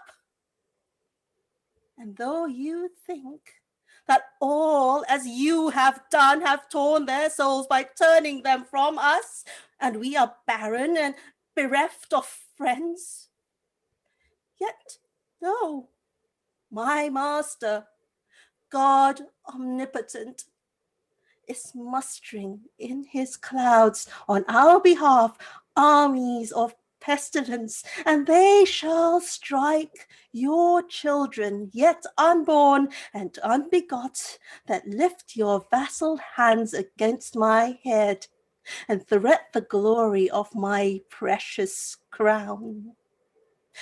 Tell Bolingbroke, for yond methinks he is, that every stride he makes upon my land is dangerous treason. He is come to ope the purple testament of bleeding war, but ere the crown he looks for live in peace. 10,000 bloody crowns of mothers' sons shall ill become the flower of England's face. Change the complexion of her maid pale peace to scarlet indignation, and bedew her pastor's grass with faithful English blood. The King of Heaven forbid our Lord the King should so with civil and uncivil arms be rushed upon. Thy thrice noble cousin, Harry Bolingbroke, doth humbly kiss thy hand, and by the honourable tomb he swears that stands upon your royal grandsire's bones, and by the royalty of both your bloods, currents that spring from one most gracious head, and by the buried hand of warlike Gaunt, and by the worth and honour of himself, comprising all that may be sworn or said, his coming hither has no further scope than for his lineal royalties, and to beg enfranchisement immediate on his knees, which on thy royal party granted once, his glittering arms he will command to rust, and barbed steeds to stables, and his heart to faithful service of your majesty. This swears he, as he is a prince, is just, and as I am a gentleman, I credit him. Northumberland, say thus. The king returns. His noble cousin is right welcome hither, and all the number of his fair demands shall be accomplished without contradiction, with all the gracious utterance thou hast. Speak to his gentle hearing, kind commends.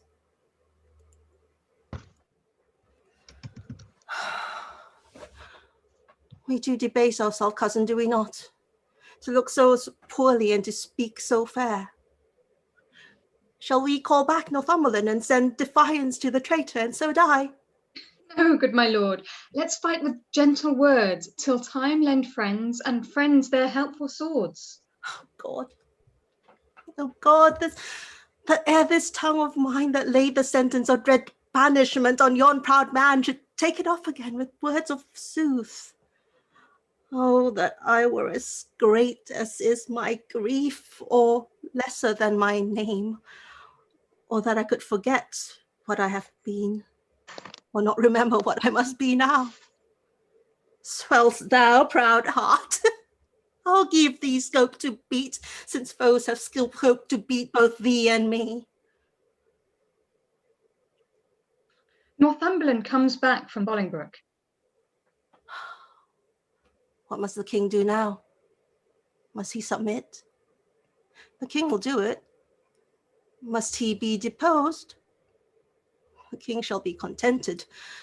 Must he lose the name of king? Oh, God's name, let it go. I'll give my jewels for a set of beads, my gorgeous palace for a hermitage, my gay apparel for an almsman's gown, my figured goblets for a dish of wood, my sceptre for a palmer's walking staff, my subjects for a pair of carved saints, and my large kingdom for a little grave. A little grave. An obscure grave. Or I'll be buried in the king's highway, some way of common trade where subjects' feet may hourly trample on their sovereign's head, for on my heart they tread now, whilst I live, and buried ones, why not upon my head? Aumerle, thou weeps, my tender-hearted cousin. We'll make foul weather with despised tears. Our sighs and they shall lodge the summer corn and make a dearth in this revolting land. Or shall we play the wantons with our woes and make some pretty match with shedding tears? Thus, to drop them still upon one place till they have fretted us a pair of graves within the earth, and therein laid there lies two kinsmen, dig their graves with weeping eyes. Would not this ill do well? Well, I see, I talk but idly, and you mock at me. Most mighty prince, my lord Northumberland, what says King Bolingbroke? Will his majesty give Richard leave to live till Richard die? You make a leg, and Bolingbroke says I. My lord, in the base court he doth attend to speak with you. May it please you to come down. Down, down I come, like glistering fate and wanting the manage of unruly jades. In the base court, where kings grow base to come at traitors' calls and do them grace. In the base court, come down, court, down, king, for night owls strike where mounting larks should sing. What says his majesty? Sorrow and grief of heart makes he speak fondly like a frantic man. Yet he is come. Stand all apart and show fair duty to his majesty. My gracious lord. Fair cousin, you debase your princely knee to make the base earth proud with kissing it. Me rather had my heart feel your love than my unpleased eyes see your courtesy. Up, cousin, up! Your heart is up, I know, this high at least, although your knee be low. My gracious lord, I come but for mine own. Your own is yours, and I am yours in all. So far be mine, my most redoubted lord, as my true service shall deserve your love. Well deserved. They well deserve to have that know the strongest and surest way to get. Uncle, give me your hand. Nay, dry your eyes.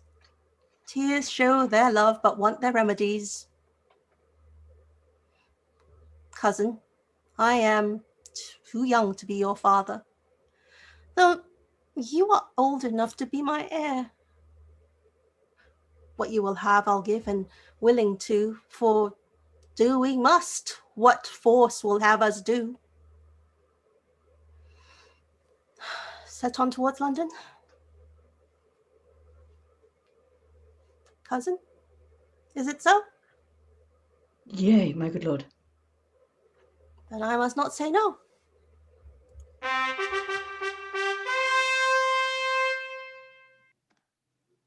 And that's the cue for a second interval.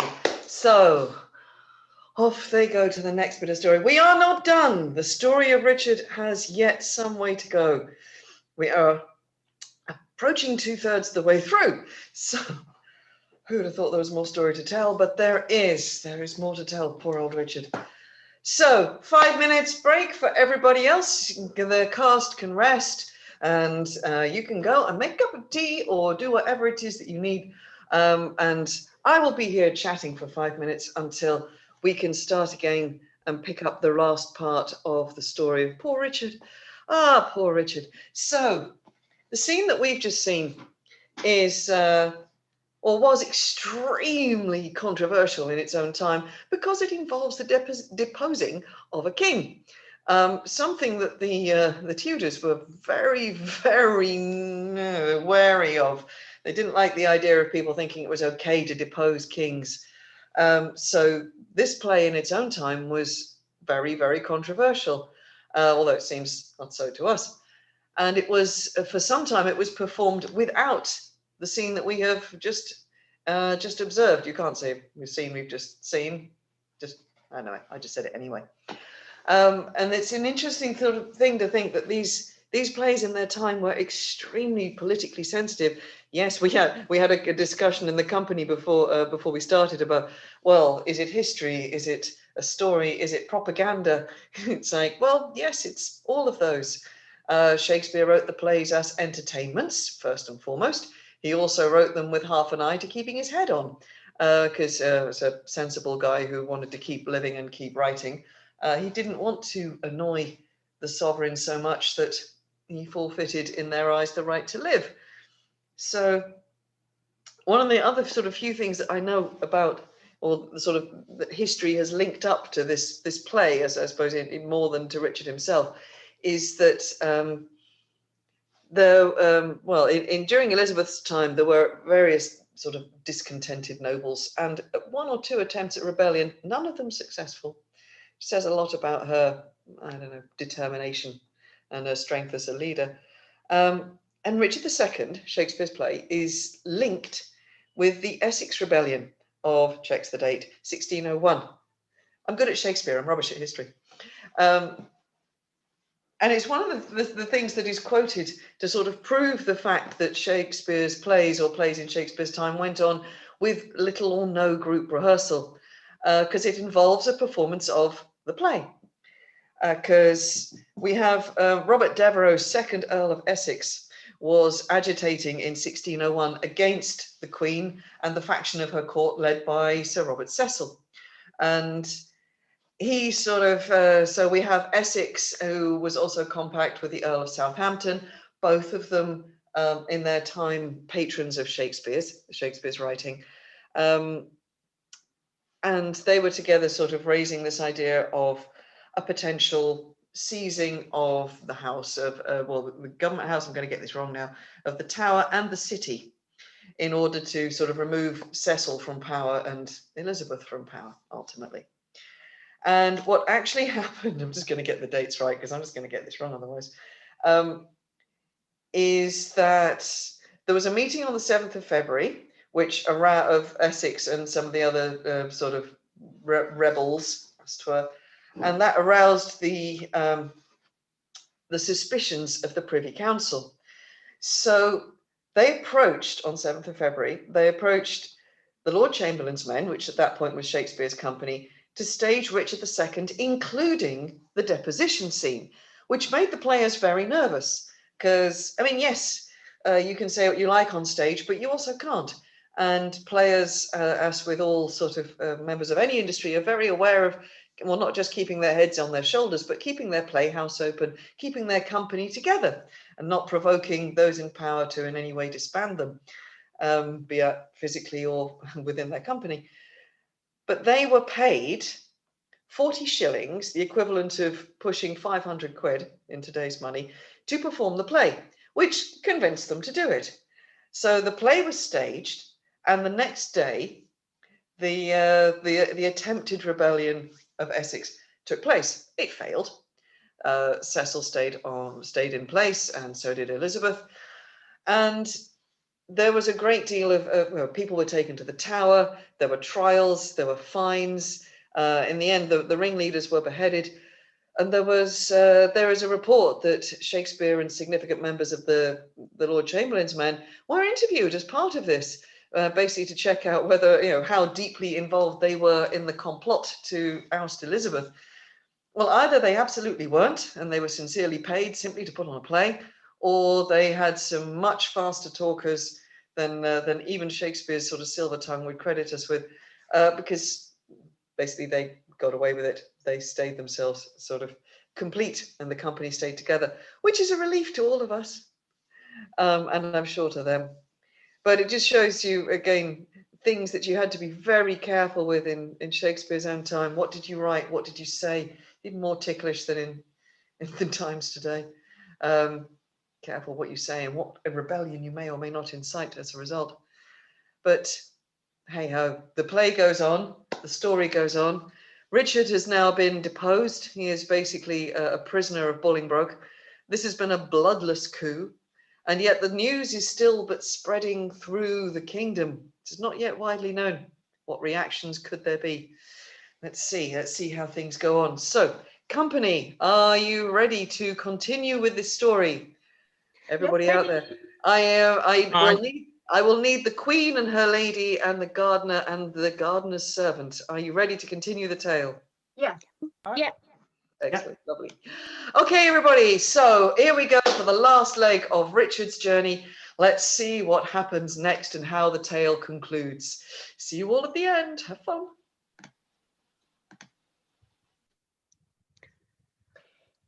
What sport shall we devise here in this garden to drive away the heavy thoughts of care? Madam, we'll play at bowls. 'Twill make me think the world is full of rubs and that my fortune runs against the bias. Madam, we'll dance. My legs can keep no measure in delight when my poor heart no measure keeping grief. Therefore, no dancing, girl. Some other sport. Madam, we'll tell tales. Of sorrow or of grief? Of either, madam. Of neither, girl. For if of joy being altogether wanting, let remember me the more of sorrow. Or if of grief being altogether had, it adds more sorrow to my want of joy. For what I have, I need not to repeat, and what I wanted boots not to complain. Madam, I'll sing. 'Tis well that thou hast cause, but thou shouldst please me better, wouldst thou weep? I could weep, madam, would it do you good? And I could sing, would weeping do me good, and never borrow any tear of thee. But stay, here comes the gardeners. Let's step into the shadow of these trees, and my wretchedness unto a row of pins.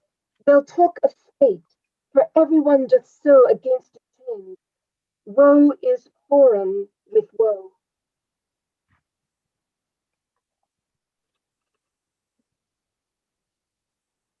Go bind up thou yond dangling apricocks, which like unruly children make their sire stoop with oppression of their prodigal weight. Give some supportance to the bending twigs. Go thou and like an executioner cut off the heads of two fast-growing sprays that look too lofty in our commonwealth. All must be even in our government. You thus employed, I will go root away the noisome weeds that without profit suck the soil's fertility from wholesome flowers. Why should we, in the compass of a pale, keep law and form and due proportion, showing us in a model our firm estate, when our sea-wall garden, the whole land, is full of weeds, the fairest flowers chalked up, fruit trees all unpruned, her hedges ruined, the nuts disordered, and her wholesome herbs swarming with caterpillars. Hold thy peace. He that hath suffered this disordered spring hath now himself met with the fall of leaf. The weeds that his broad spreading leaves did shelter, that seemed in eating him to hold him up, are pulled up, root and all, by Bolingbroke. I mean the Earl of Wiltshire, Bushy, Green. What? Are they dead? They are, and Bolingbroke hath seized the wasteful king. Oh, what pity is it that he had not so trimmed and dressed his land as we this garden at time of year, and wound the bark, the skin of our fruit trees, lest, being overproud with sap and blood, with too much riches it confound itself. Had he done so, to great and growing men they might have lived to bear, and he to taste their fruits of duty. Superfluous branches we lop away, that bearing boughs may live. Had he done so, himself had borne the crown, which waste and idle hours had quite thrown down. What? Think you the king should be deposed? Depressed he is already, and deposed 'tis doubted he will be. Letters came last night to a dear friend of the Duke of York's that tell black tidings. Oh, I am pressed to death for want of speaking. Thou old Adam's likeness set to dress this garden. How dares thy harsh, rude tongue sound this unpleasing news? What Eve, what serpent hath suggested thee to make a second fall of cursed man? Why dost thou say King Richard is disposed? Darest thou, thou little better thing than earth, divine his downfall? Say where, when, and how camest thou by this ill tidings? Speak, thou wretch! Pardon me, madam. Little joy have I to breathe these news, yet what I say is true. King Richard, he is in the mighty hold of Bolingbroke. Their fortunes both are weighed. In your lord's scale is nothing but himself, and some few vanities that make him light. But in the balance of great Bolingbroke, besides himself, are all the English peers, and with that odds he weighs King Richard down. Post you to London, and you'll find it so. I speak no more than every one doth know. Nimble mischance that art so light of foot, doth not thy embassage belong to me? And am I the last that knows it? Oh, thou think'st to serve me last, that I may longest keep thy sorrow in my breast. Come, ladies, go to meet at London London's pain and woe. Was I born to this, that my sad look should grace triumph on great Bolingbroke? Gardener, for telling me this news of woe, I would the plants thou grasp'st may never grow. Poor queen, so that thy state might be no worse, I would my skill were subject to thy curse. Here she did drop a tear, here in this place I'll set a bank of rue, sour herb of grace, rue even for Ruth, here shortly shall be seen, in the remembrance of a weeping queen.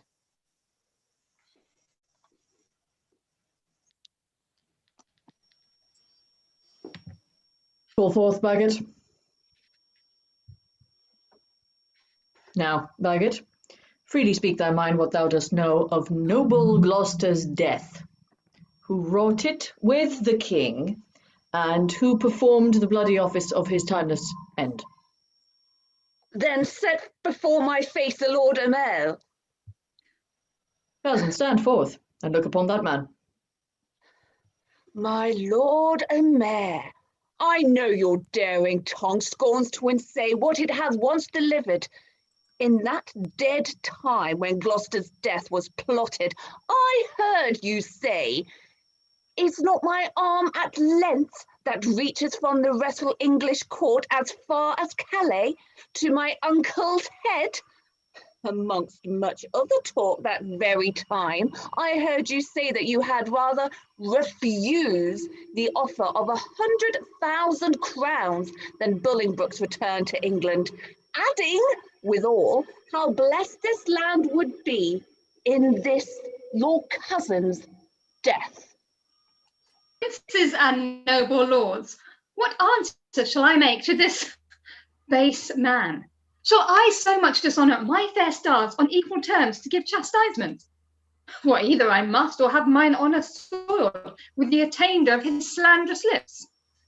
There is my gage, the manual seal of death that marks thee out for hell. Thou liest, and will maintain what thou hast said is false. In thy heart blood, though being all too base to stain the temper of my knightly sword. Bagot, forbear. Thou shalt not take it up. Excepting one, I would he were the best in all this presence that hath moved me so.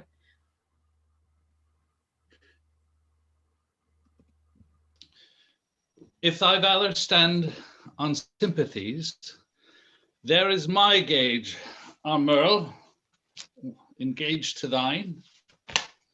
By that fair sun that shows me where thou standst, I heard thee say, and vauntingly thou spakest it, that thou wert cause of noble Gloucester's death.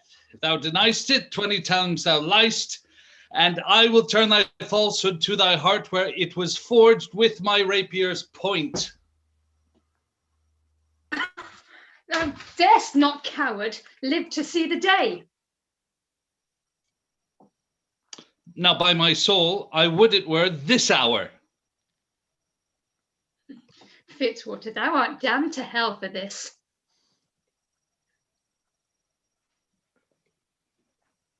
Aumerle, thou liest. His honour is as true in this appeal as thou art all unjust. And that thou art so, there I throw my gage to prove it on thee to the extremest point of mortal breathing. Seize it, if thou darest. And if I do not, may my hands rot off. And never brandish more revengeful steel over the glittering helmet of my foe. My lord Fitzwater, I do remember well the very time Aumerle and you did talk. My lord, 'tis very true you were in presence then, and you can witness with me. This is true. As false, by heaven, as heaven itself is true. Surrey, thou liest. Dishonourable boy. That lie shall lie so heavy on my sword that it shall render vengeance and revenge. Till thou, the lie giver, that lie do lie in earth as quiet as thy father's skull. In proof whereof, there is mine honour's pawn. Engage it to the trial if thou darest. How fondly dost thou spur a forward horse! If I dare eat, or drink, or breathe, or live, I dare meet Surrey in a wilderness and spit upon him, whilst I say, he lies, and lies, and lies. There is my bond of faith to tie thee to my strong correction. As I intend to thrive in this new world, Aumerle is guilty of my true appeal. Besides, I heard the banished Norfolk say that thou, Aumerle, did send 2 of thy men to execute the noble Duke at Callis. Some honest Christian, trust me with the gage, that Norfolk lies. Here, do I throw down this? If he may be repealed to try his honour. These differences shall all rest under gage till Norfolk be repealed. Repealed he shall be, and though mine enemy, restored again to all his lands and seigneuries, when he's returned, against Aumerle we will enforce this trial. That honourable day shall ne'er be seen. Many a time hath banished Norfolk fought for Jesu Christ in glorious Christian field, streaming the ensign of the Christian cross against rough pagans, Turks and Saracens, and toiled with works of war. Retired himself to Italy, and there at Venice gave his body to that pleasant country's earth, and his pure soul unto his captain Christ, under whose colours he had fought so long. My bishop, is Norfolk dead? As sure as I live, my lord. Sweet peace conduct his sweet soul to the bosom of good old Abraham. Lords appellants, your differences shall all rest under gage till we assign you to your days of trial. Great Duke of Lancaster, I come to thee from plume-plucked Richard, who with willing soul adopts the heir, and his high sceptre yields to the positions of thy royal hand. Ascend his throne, descending now from him, and long live Henry, that name the 4th, In God's name, I'll ascend the regal throne. Marry, heaven forbid! Worst in this royal presence may I speak, yet best beseeming me to speak the truth. Would God that any in this noble presence were enough noble to be upright judge of noble Richard, then true nobleness would learn him so forbearance from so foul a wrong. What subject can give sentence on his king? And who sits here that is not Richard's subject? Thieves are not judged, but they are by to hear, although apparent guilt be seen in them. And shall the figure of God's majesty, his captain, steward, deputy elect, anointed, crowned, planted these many years, be judged by subject and inferior breath, and he himself not present? Oh, forbid it, God, that in a Christian climate souls refined should show so heinous, black, obscene a deed. I speak to subjects, and a subject speaks, stirred up by heaven, thus boldly for his king. My lord of Hereford here, whom you call king, is a foul traitor to proud Hereford king. And if you crown him, let me prophesy, the blood of English shall manure the ground, and future ages groan for this foul act. Peace shall go sleep with Turks and infidels, and in this seat of peace, tumultuous wars shall kin with kin, and kind with kind confound. Dishonour, disorder, horror, fear, and mutiny shall here inhabit, and this land be called the field of Golgotha and dead men's skulls. Oh, if you rear this house against this house, it will the woefulest division prove that ever fell upon this cursed earth. Prevent it, resist it, let it not be so, lest children cry against you woe. Well have you argued, sir, and for your pains of capital treason we arrest you here. My lord of Westminster, be it your charge to keep him safely till his day of trial. May it please you, lord, to grant the commons' suit? Fetch hither Richard, that in common view he may surrender. So we shall proceed without suspicion. I will be his conduct.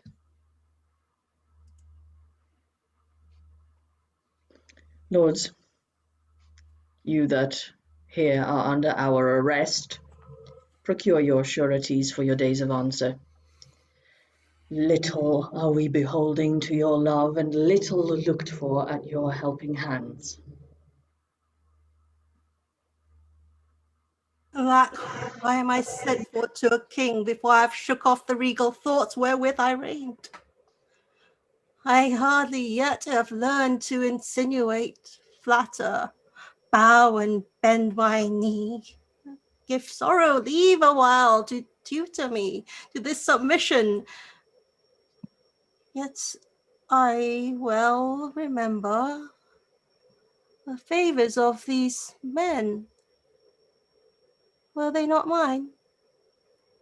Did they not sometime cry, all hail to me? So Judas did to Christ. But he in 12 found truth in all but one, I in 12,000, none. God save the king. Will no man say amen? Am I both priest and clerk? Well then, amen. God save the king, though I be not he. And yet amen if heaven do think it me.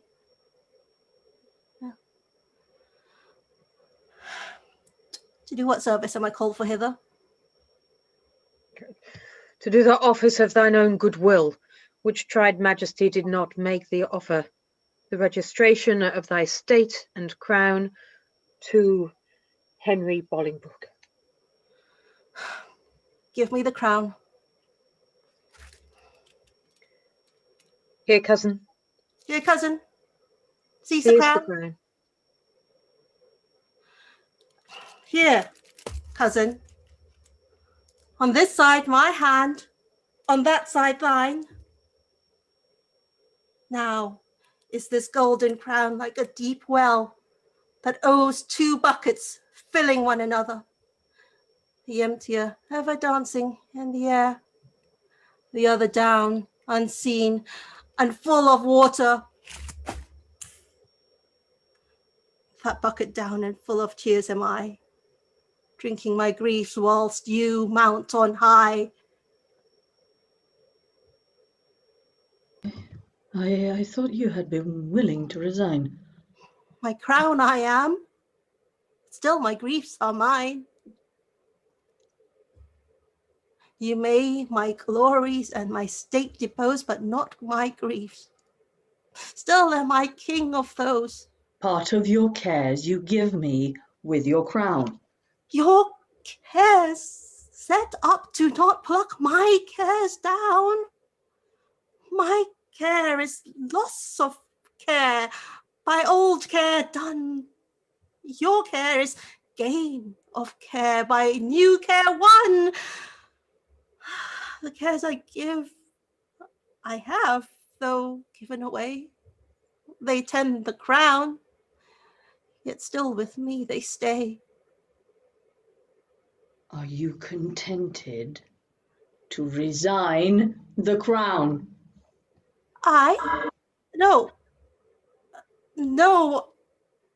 No, I, for I must nothing be. Therefore, no, for I resign to thee. Now mark me how I will undo myself. I give this heavy weight from off my head, and this unwieldy sceptre from my hand. The pride of kingly sway from out my heart. With mine own tears I wash away my balm. With mine own hands I give away my crown. With mine own tongue deny my sacred state. With mine own breath release all duteous oaths. All pomp and majesty I do forswear. My manors, rents, and revenues I forego. My acts, decrees, and statutes I deny. God pardon all oaths that are broke to me. God keep all vows unbroke are made to thee.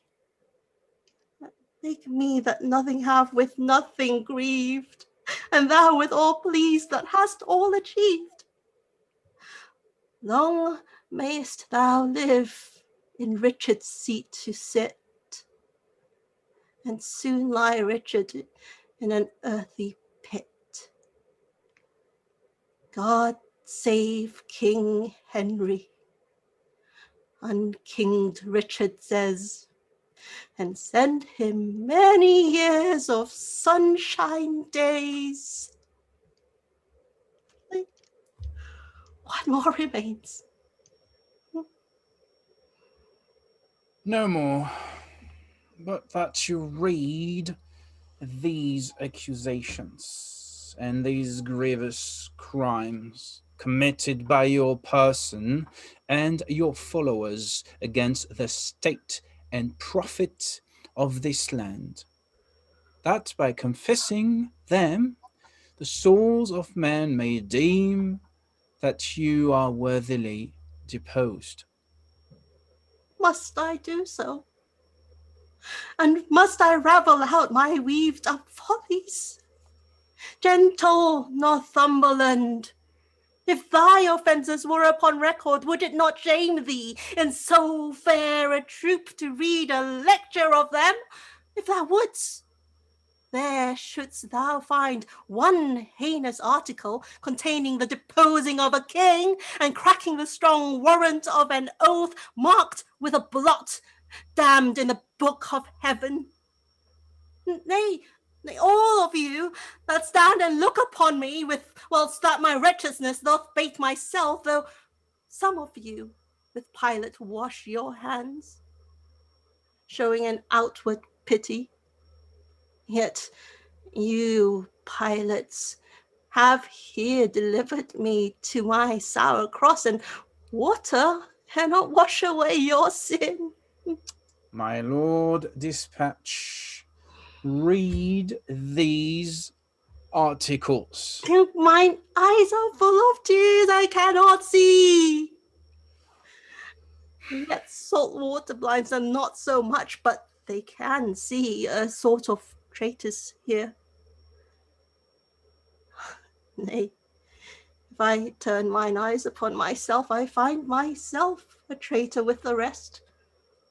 For I have given here my soul's consent to undeck the pompous body of a king, made glory base, a sovereignty a slave, proud majesty a subject, state a peasant. My lord? No lord of thine, thou hot insulting man! No man's lord, for I have no name, no title. No, not that name was given me at the font, but 'tis usurped. Like the heavy day that I have worn so many winters out, and know not now what name to call myself. Oh, that I were a mockery king of snow, standing before the sun of Bolingbroke to melt myself away in water drops.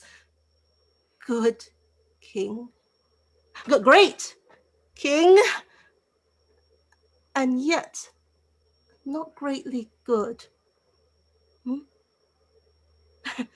And if my word be sterling yet in England, let it command a mirror hither straight, that it may show me what a face I have, since it is bankrupt of its majesty. Go, some of you, and fetch a looking glass. Read all this paper while the glass doth come. Fiend, thou torments me ere I come to hell! Urge it no more, my lord Northumberland.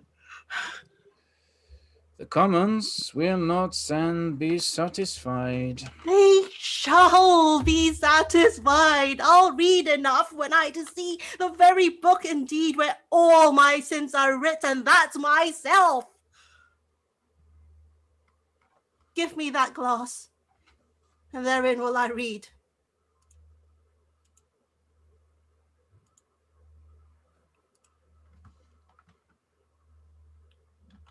No deeper wrinkles yet. Hath sorrow struck so many blows upon this face of mine, and made no deeper wounds? Oh, flattering glass, alike to my followers in prosperity, thou dost beguile me. Was this face the face that every day under his household roof did keep 10,000 men? Was this the face that, like the sun, did make beholders wink? Is this the face which faced so many follies, that was at last outfaced by Bolingbroke? A brittle glory shineth in this face. As brittle as the glory is the face, for there it is, cracked in 100 shivers. Mark, silent king. The moral of this sport, how soon my sorrow hath destroyed my face. The shadow of your sorrow hath destroyed the shadow of your face. Say that again.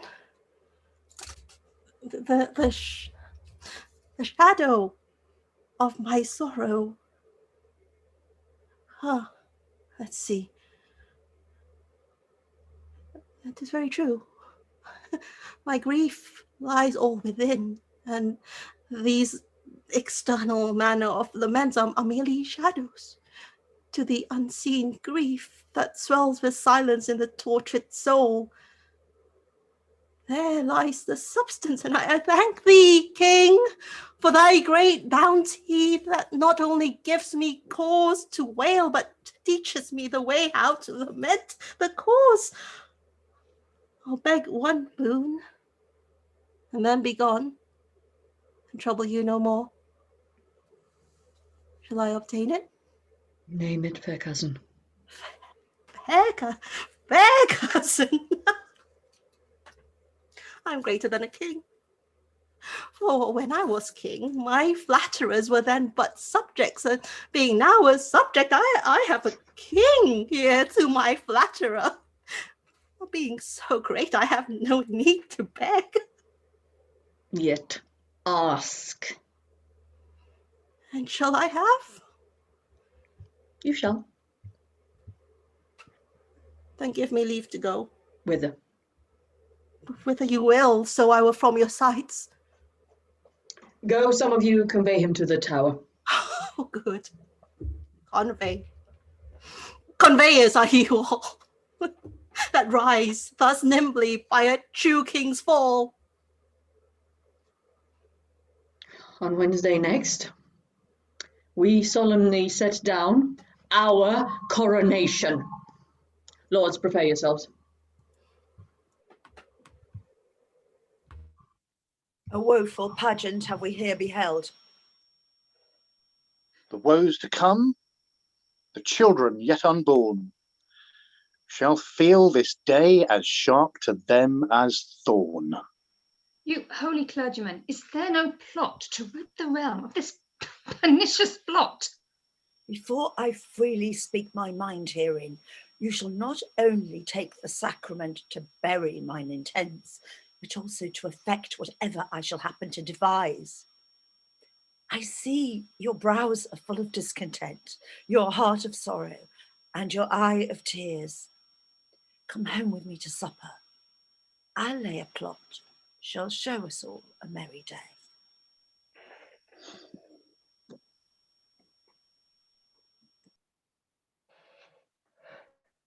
This way the king will come.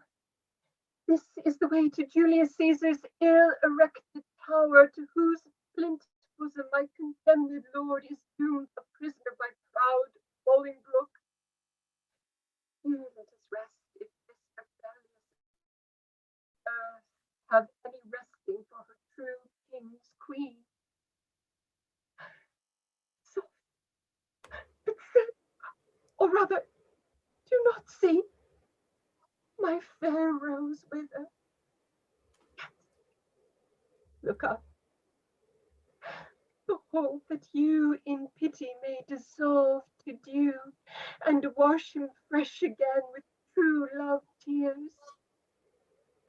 Ah, thou, the model where old Troy did stand, thou map of honour, thou King Richard's tomb, and not King Richard, thou most beauteous inn, why should hard-favoured grief be lodged in thee when triumph is become an alehouse guest? Joy not with grief, fair woman, do not so, to make my end too sudden. Learn, good soul, to think our former state a happy dream, from which awake the truth of what we are, shows us but this. I am sworn brother, sweet to grim necessity, and he and I will keep a league till death. Hie thee to France, and cloister thee in some religious house. Our holy lives must win a new world's crown, which our profane hours here have stricken down. What? Is my Richard both in shape and mind transformed and weakened? Hath Bolingbroke disposed thine intellect? Hath he been in thy heart? The lion dying thrusteth forth his paw and wounds the earth, if nothing else with rage be o'erpowered. And wilt thou, pupil-like, take thy correction mildly, kiss the rod and fawn on rage with base humility, which art a lion and a king of beasts?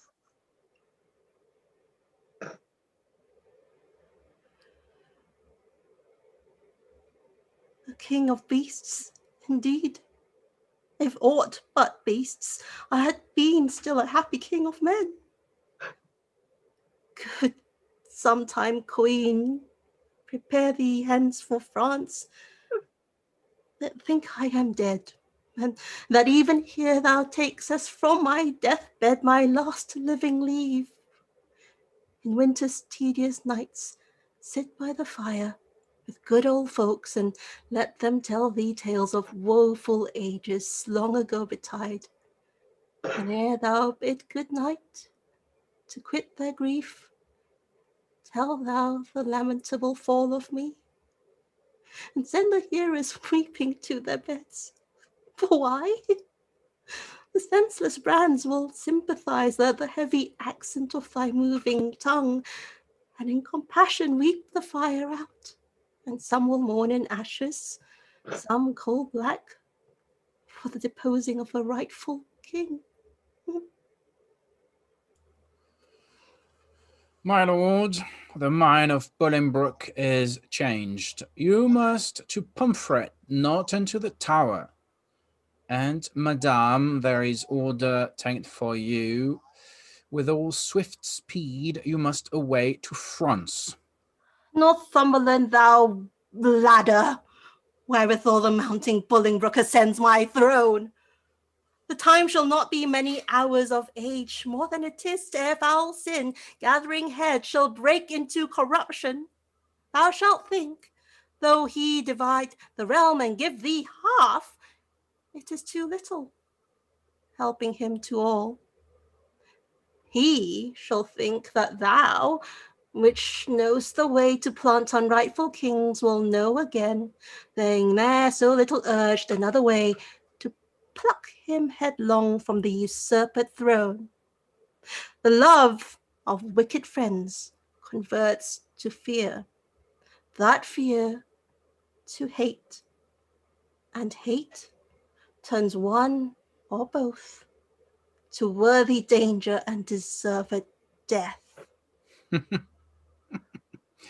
My guilt be on my head, and there an end.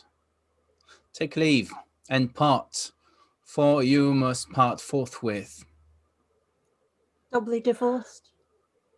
Bad men, ye violated twofold marriage twixt my crown and me, and then betwixt me and my married wife. Let me unkiss the oath twixt thee and me, and yet not so, for with a kiss 'twas made.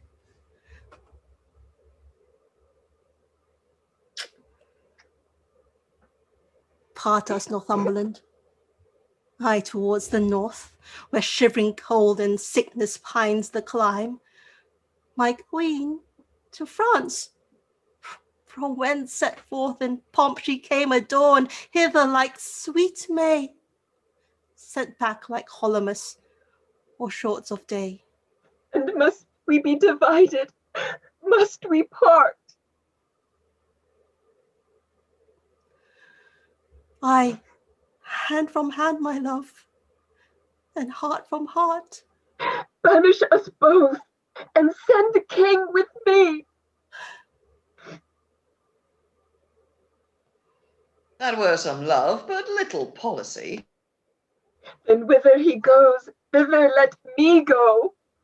So two together weeping make one woe. Weeps thou for me in France, and I for thee here. Better far off than near, be near than near.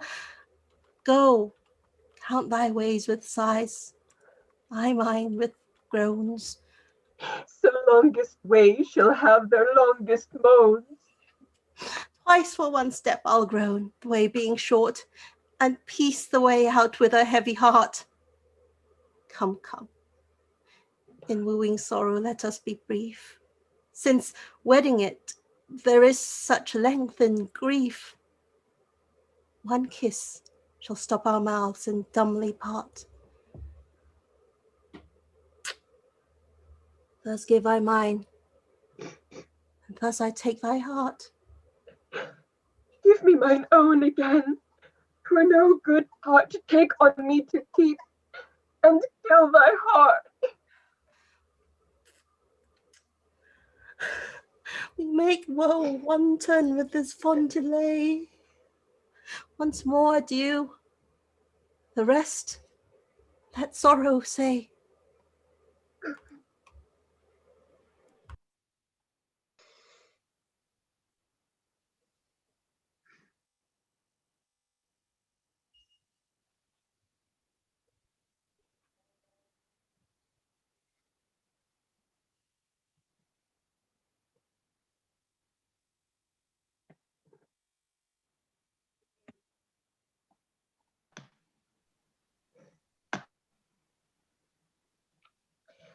My lord, you told me you would tell the rest when we made great story off of our two cousins coming into London.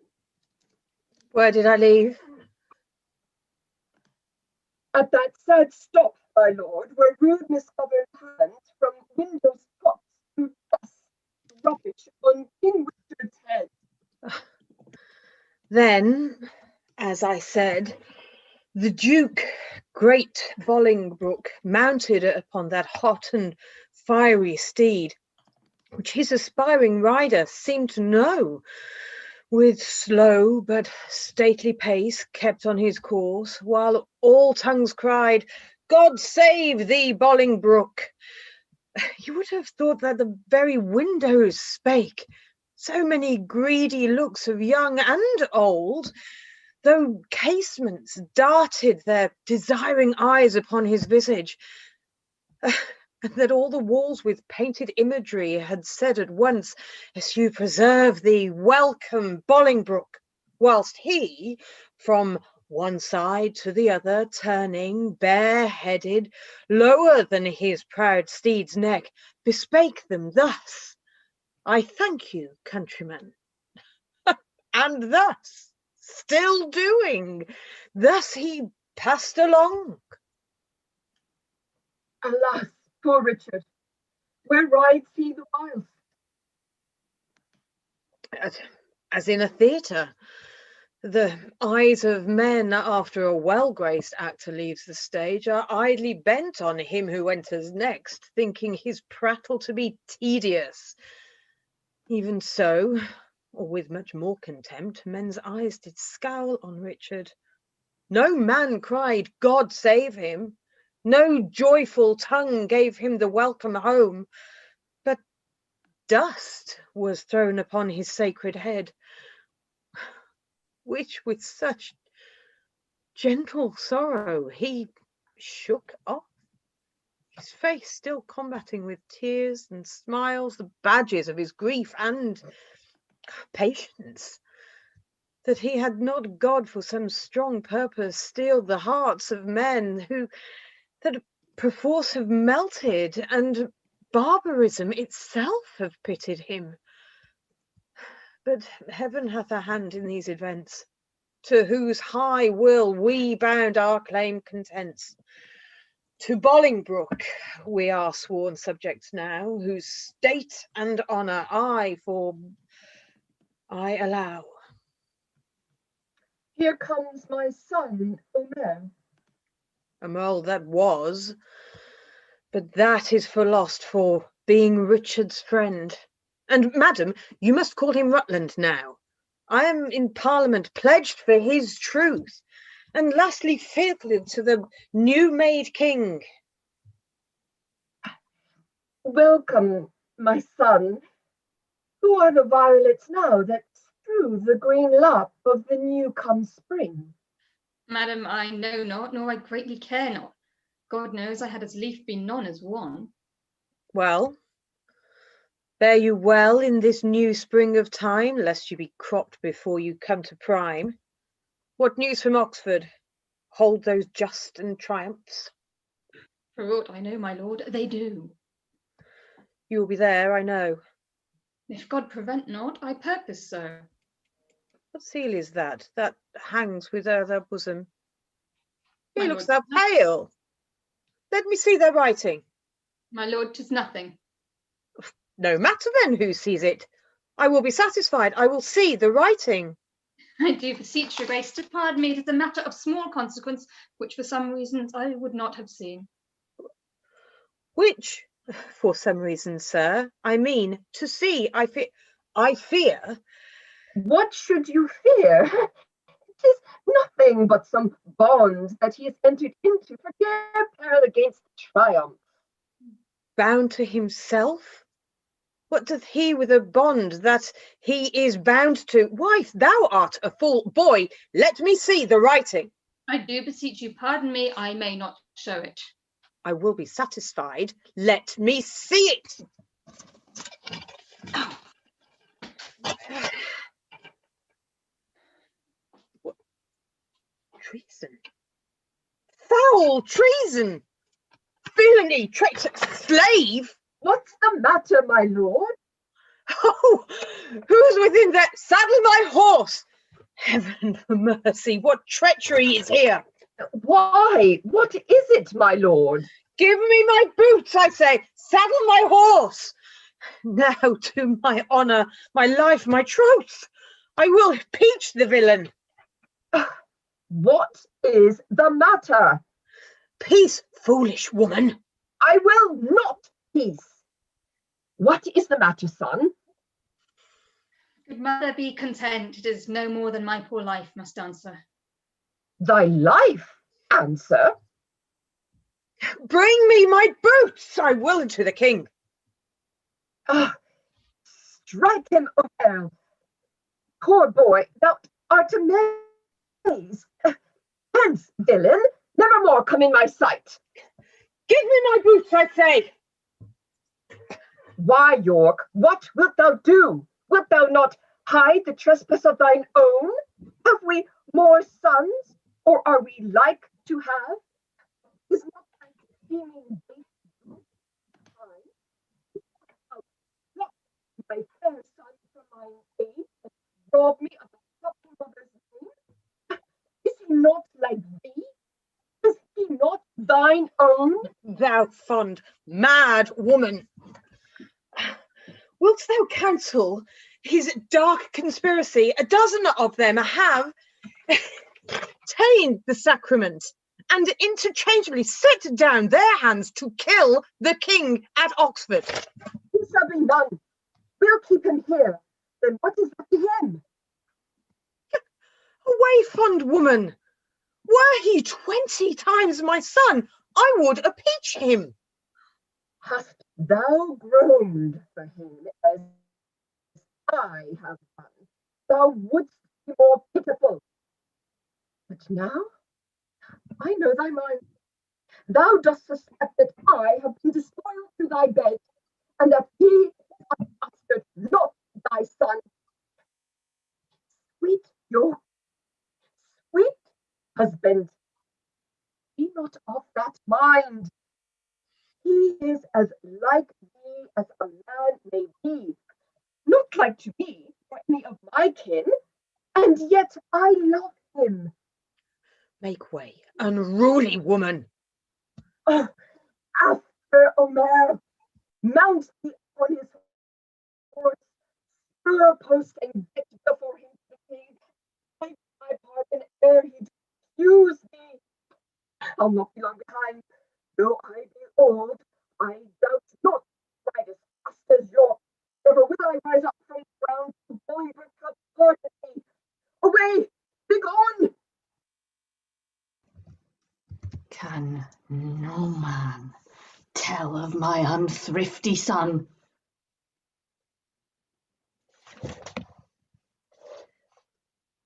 'Tis full 3 months since I did see him last. If any plague hang over us, 'tis he. I would to heaven, my lords, he might be found.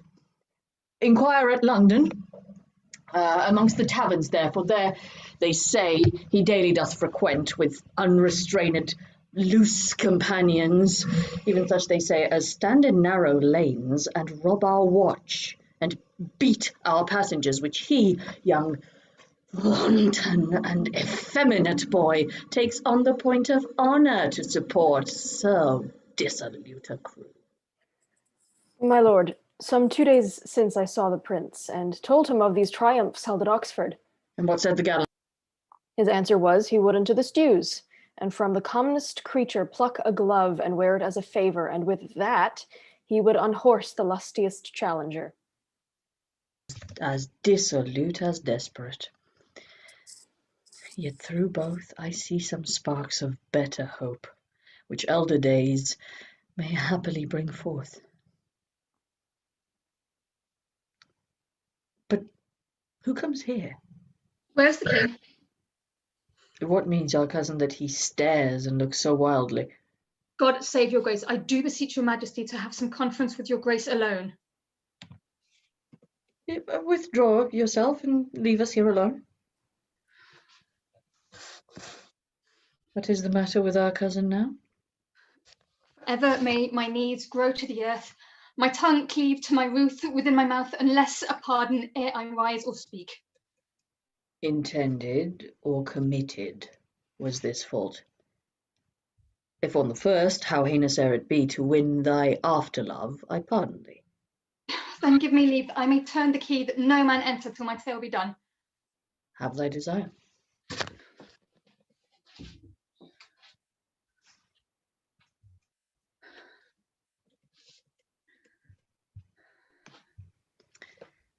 My liege, beware! Look to thyself! Thou hast a traitor in thy presence there.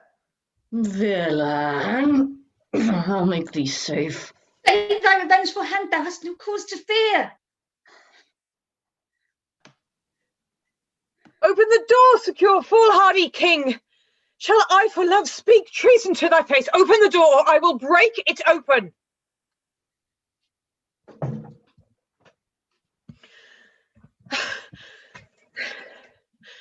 What is the matter, uncle? Speak, recover breath, tell us how near is danger, that we may arm ourselves to encounter it. Pursue this writing here, and thou shalt come to reason that my haste forbids me sure. Remember as thou read thy promise past. Do repent me, read not my name there. My heart is not confederate to my hand. It was villainy.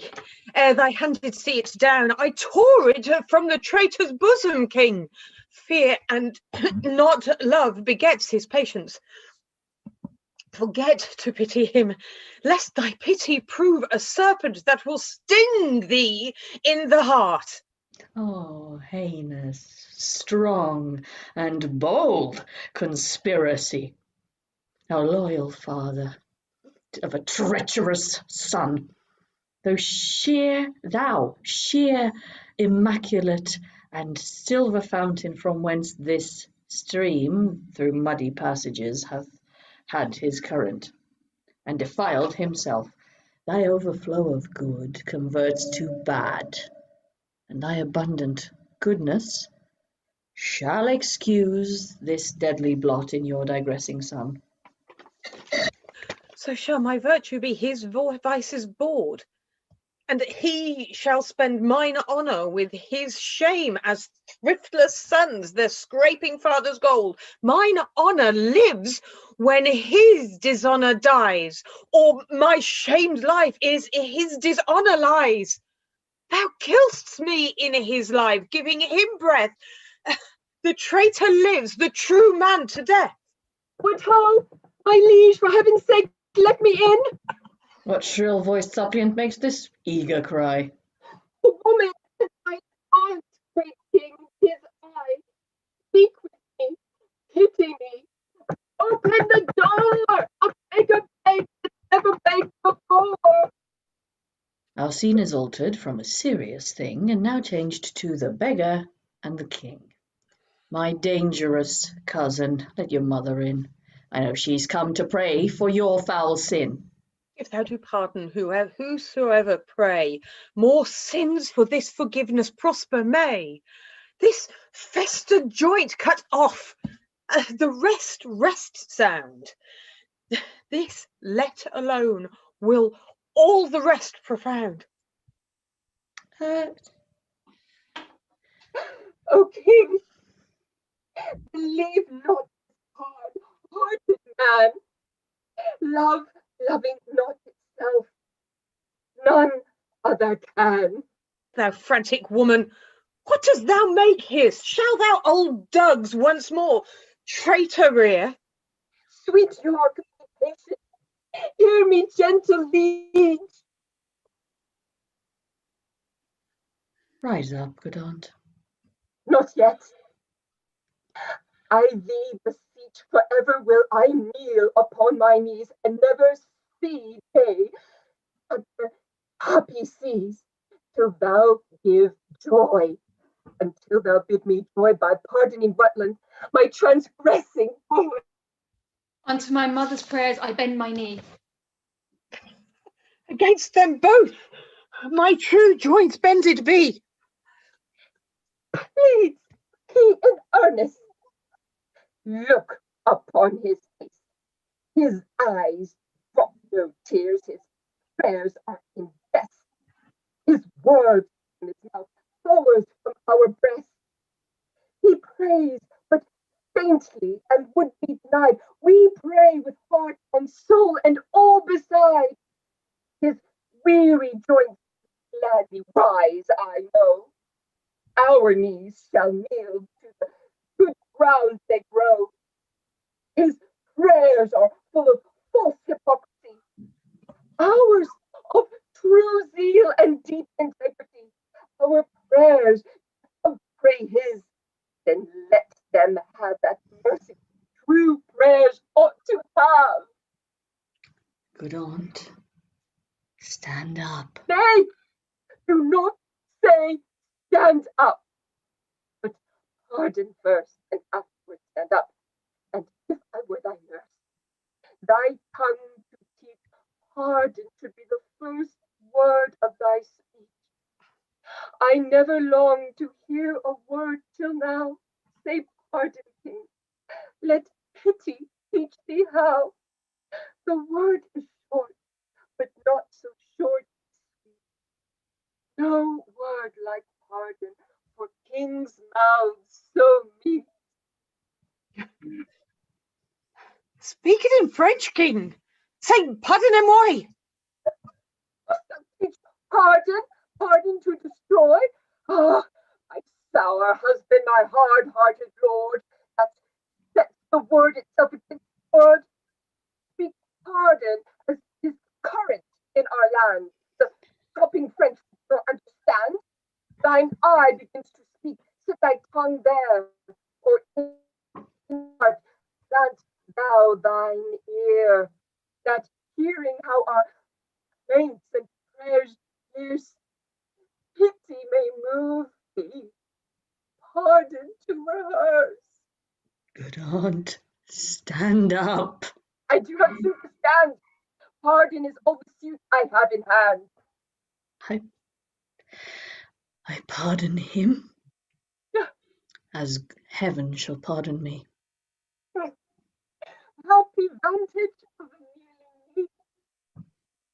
Yet am I sick for fear. Speak it again. Why saying pardon, pardon faint, pardon strong?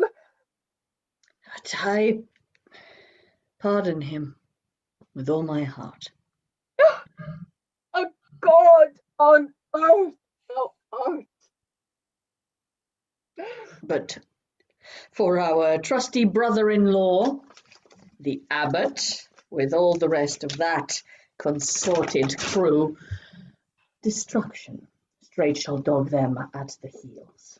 Good uncle, Help to order several powers to Oxford or wherever these traitors are. They shall not live within this world, I swear, but I will have them if once I know where. Uncle, farewell, and cousin, adieu. Your mother well hath prayed, and prove you true. Come, my old son. I pray heaven make thee new.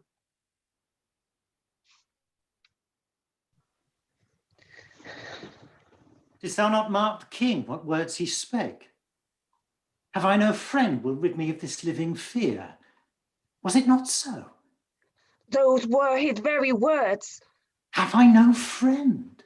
Quoth he. We spake it twice, and urged it twice together, did he not?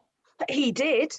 And speaking it, he wistly looked on me, as who should say, I would thou wert the man that would divorce this terror from my heart, meaning the king at Pomfret. Come, let's go. I am the king's friend, and will rid his foe.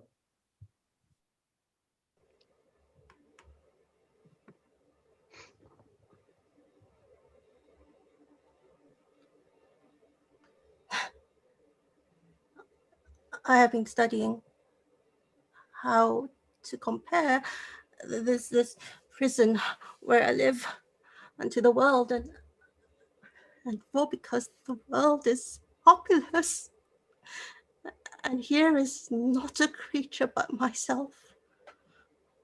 I cannot do it. Yet I'll ham it out.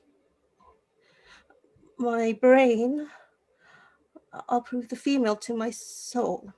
Huh? My soul, the father. And these two beget a generation of still breeding thoughts. And these same thoughts people this little world. In humors, like the people of this world, for none are contented. The better sort, as thoughts of things divine, are intermixed with scruples and do set the faith against itself, against faith, as thus, come little ones. And then again, it is as hard to come as for a camel to thread the postern of a needle's eye.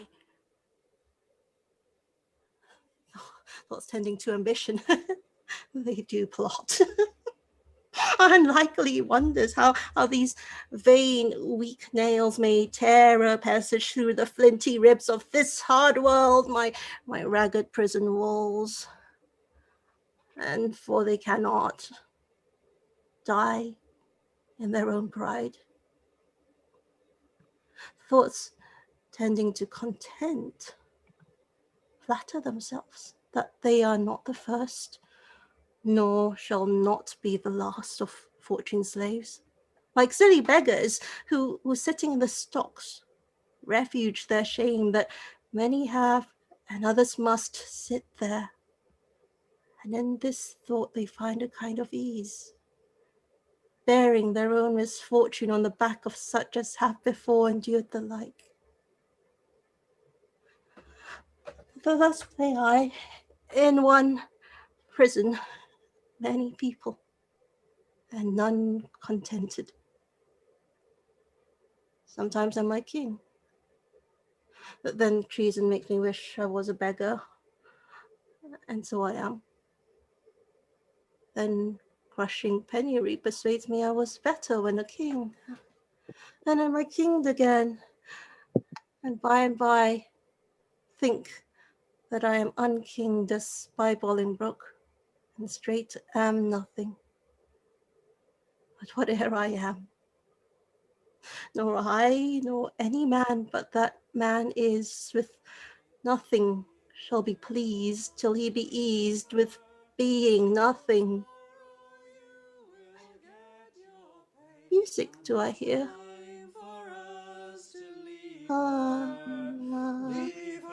What?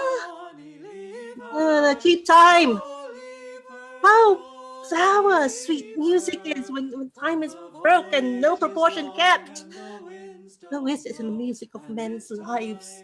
And here I have the daintiness of ear to hear time broken a disordered string, but for the concord of my state and time had not an ear to hear my true time broke. I wasted time, and now doth time waste me. For now hath time made me his numbering clock. My thoughts are minutes, and with sighs they jar their watches onto mine eyes, the outward watch, whereto my finger like a dial's point is pointing still and cleansing them from tears. Now, sir, the sound that tells what hour it is are clamorous groans that strike upon my heart, which is the bell.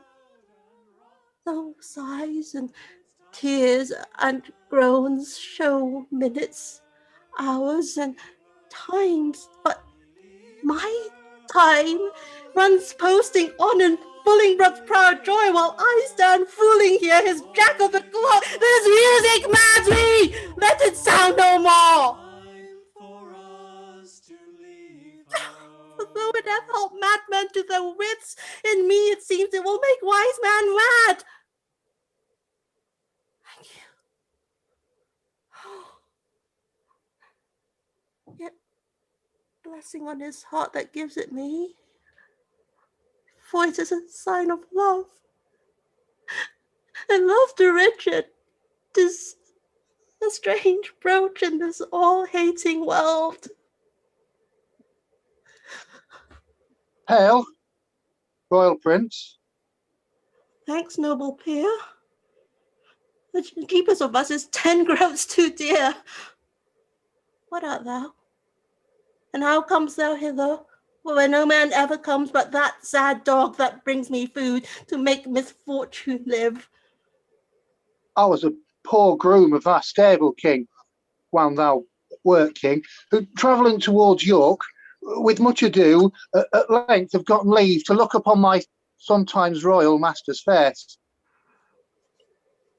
Oh, how it yearned my heart when I beheld in London streets that coronation day, when Bolingbroke rode on roan Barbary, that horse that thou so often hast bestrayed, that horse that I so carefully have dressed. Rode he on Barbary? Tell me, gentle friend, how went he under him? So proudly, as if he had disdained the ground. So proud that Bolingbroke was on his back, that jade hath eat bread from my royal hand. This hand made him proud with clapping him. Would he not stumble? Would he not fall down, since his pride must have a fall, and break the neck of that proud man that did usurp his back? Oh, forgiveness, horse. Why do I rail on thee, since thou, created to be awed by man, was born to bear? I was not made a horse, and yet I bear burden like an ass, spur-galled and tired by jauncing Bolingbroke.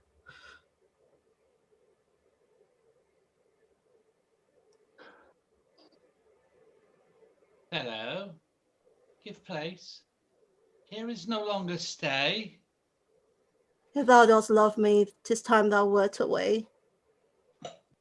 What my tongue dares not, that my heart shall say.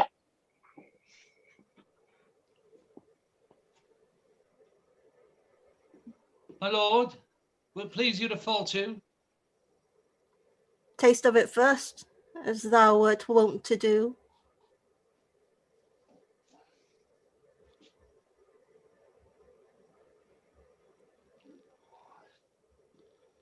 My lord, or I dare not, Sir Pierce of Exton, who lately come from the king, commands the contrary.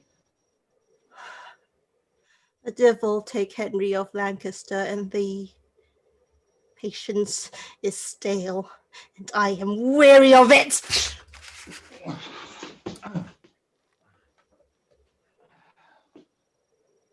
Help! Help! Help! How now? What means death in this rude assault? Villain, thine own hand yields thy death instrument. Go thou and fill another room in hell.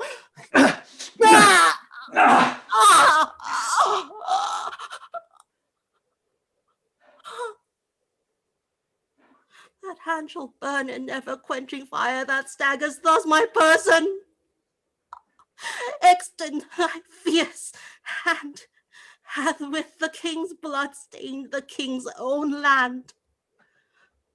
Mount, my soul, thy seat is up on high, whilst my gross flesh sinks downward, here to die.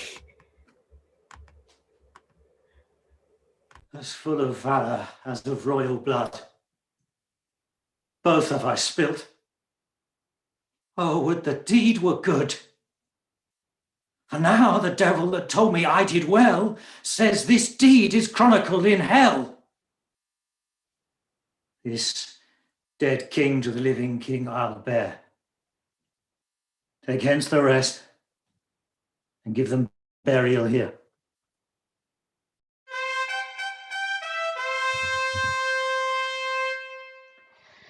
Kind Uncle York. The latest news we hear is that the rebels have consumed with fire our town of Cister in Gloucestershire. But whether they be ta'en or slain, we hear not. Welcome, my lord. What is the news? First, to thy sacred state, wish I all happiness. The next news is, I have to London sent the heads of Salisbury, Spencer, Blunt, and Kent. The manner of their taking may appear at large discoursed in this paper here.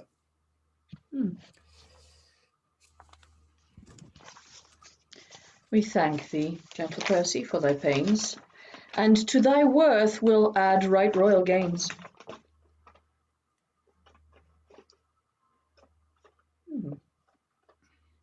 Right worthy gains.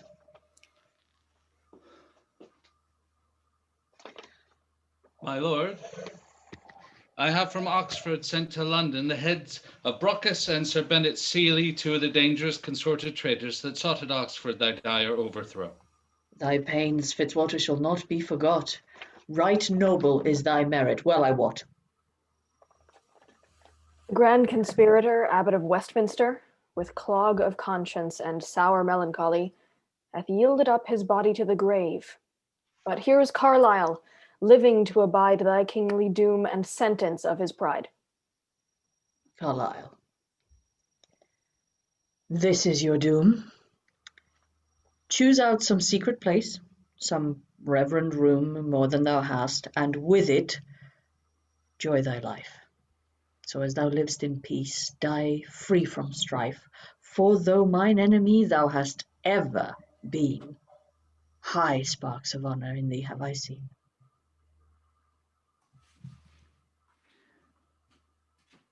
Great King, within this coffin I present thy buried fear.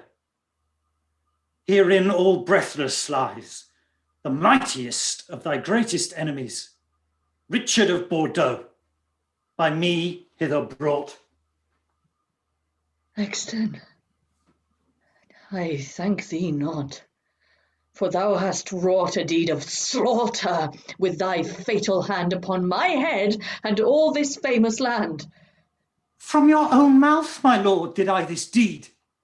They love not poison that do poison need, nor do I thee.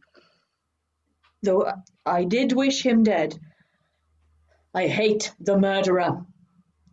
Love him murdered. The guilt of conscience take thou for thy labour, but neither my good word nor princely favour. With Cain go wander through the shade of night, and never show thy head by day nor light. Lords, I protest my soul is full of woe that blood should sprinkle me to make me grow. Come, mourn with me, for that I do lament, and put on sullen black incontinent. I'll make a voyage to the Holy Land to wash this blood off from my guilty hand. March sadly after, grace my mourning here in weeping after this untimely bier. And there they go. Massive round of applause to you all. Can I have the whole company back on screen, please? Back on stage. And give yourselves and each other the most enormous round of applause. Every single one of you. That was amazing. Can I particularly send out love to Susie, to Alexandra, and finally to Eugenia for an absolutely 3 stunning performances this afternoon. All the rest of you, I love you too. But some people carry it away. Thank you all so much, you on the screen. Thank you for watching us. We hope you enjoyed that. Please get in touch with us. Tell us what you thought. We will not be on live next week, but we'll be back in 2 weeks on the 28th with Scenes. We will be back 4 weeks from today with the next episode of this particular drama. We're going straight into Henry IV Part 1. So tune in 4 weeks' time. We're taking the story forward. Oh, I can't wait. All right. To all of you, again, I thank you so, so much. It's been an amazing afternoon. I've absolutely loved. Everybody brought something. Geraldine, I have never seen you look so purple. And can I just say that the purple was an absolute stunner. Love you all. And thank you very much for watching. We will see you another time. Valentina, take us off the air. Farewell. I thought I heard the old man say, leave her, Johnny, leave her. Tomorrow you will get your pay, and it's time for us to leave her. Leave her, Johnny, leave her.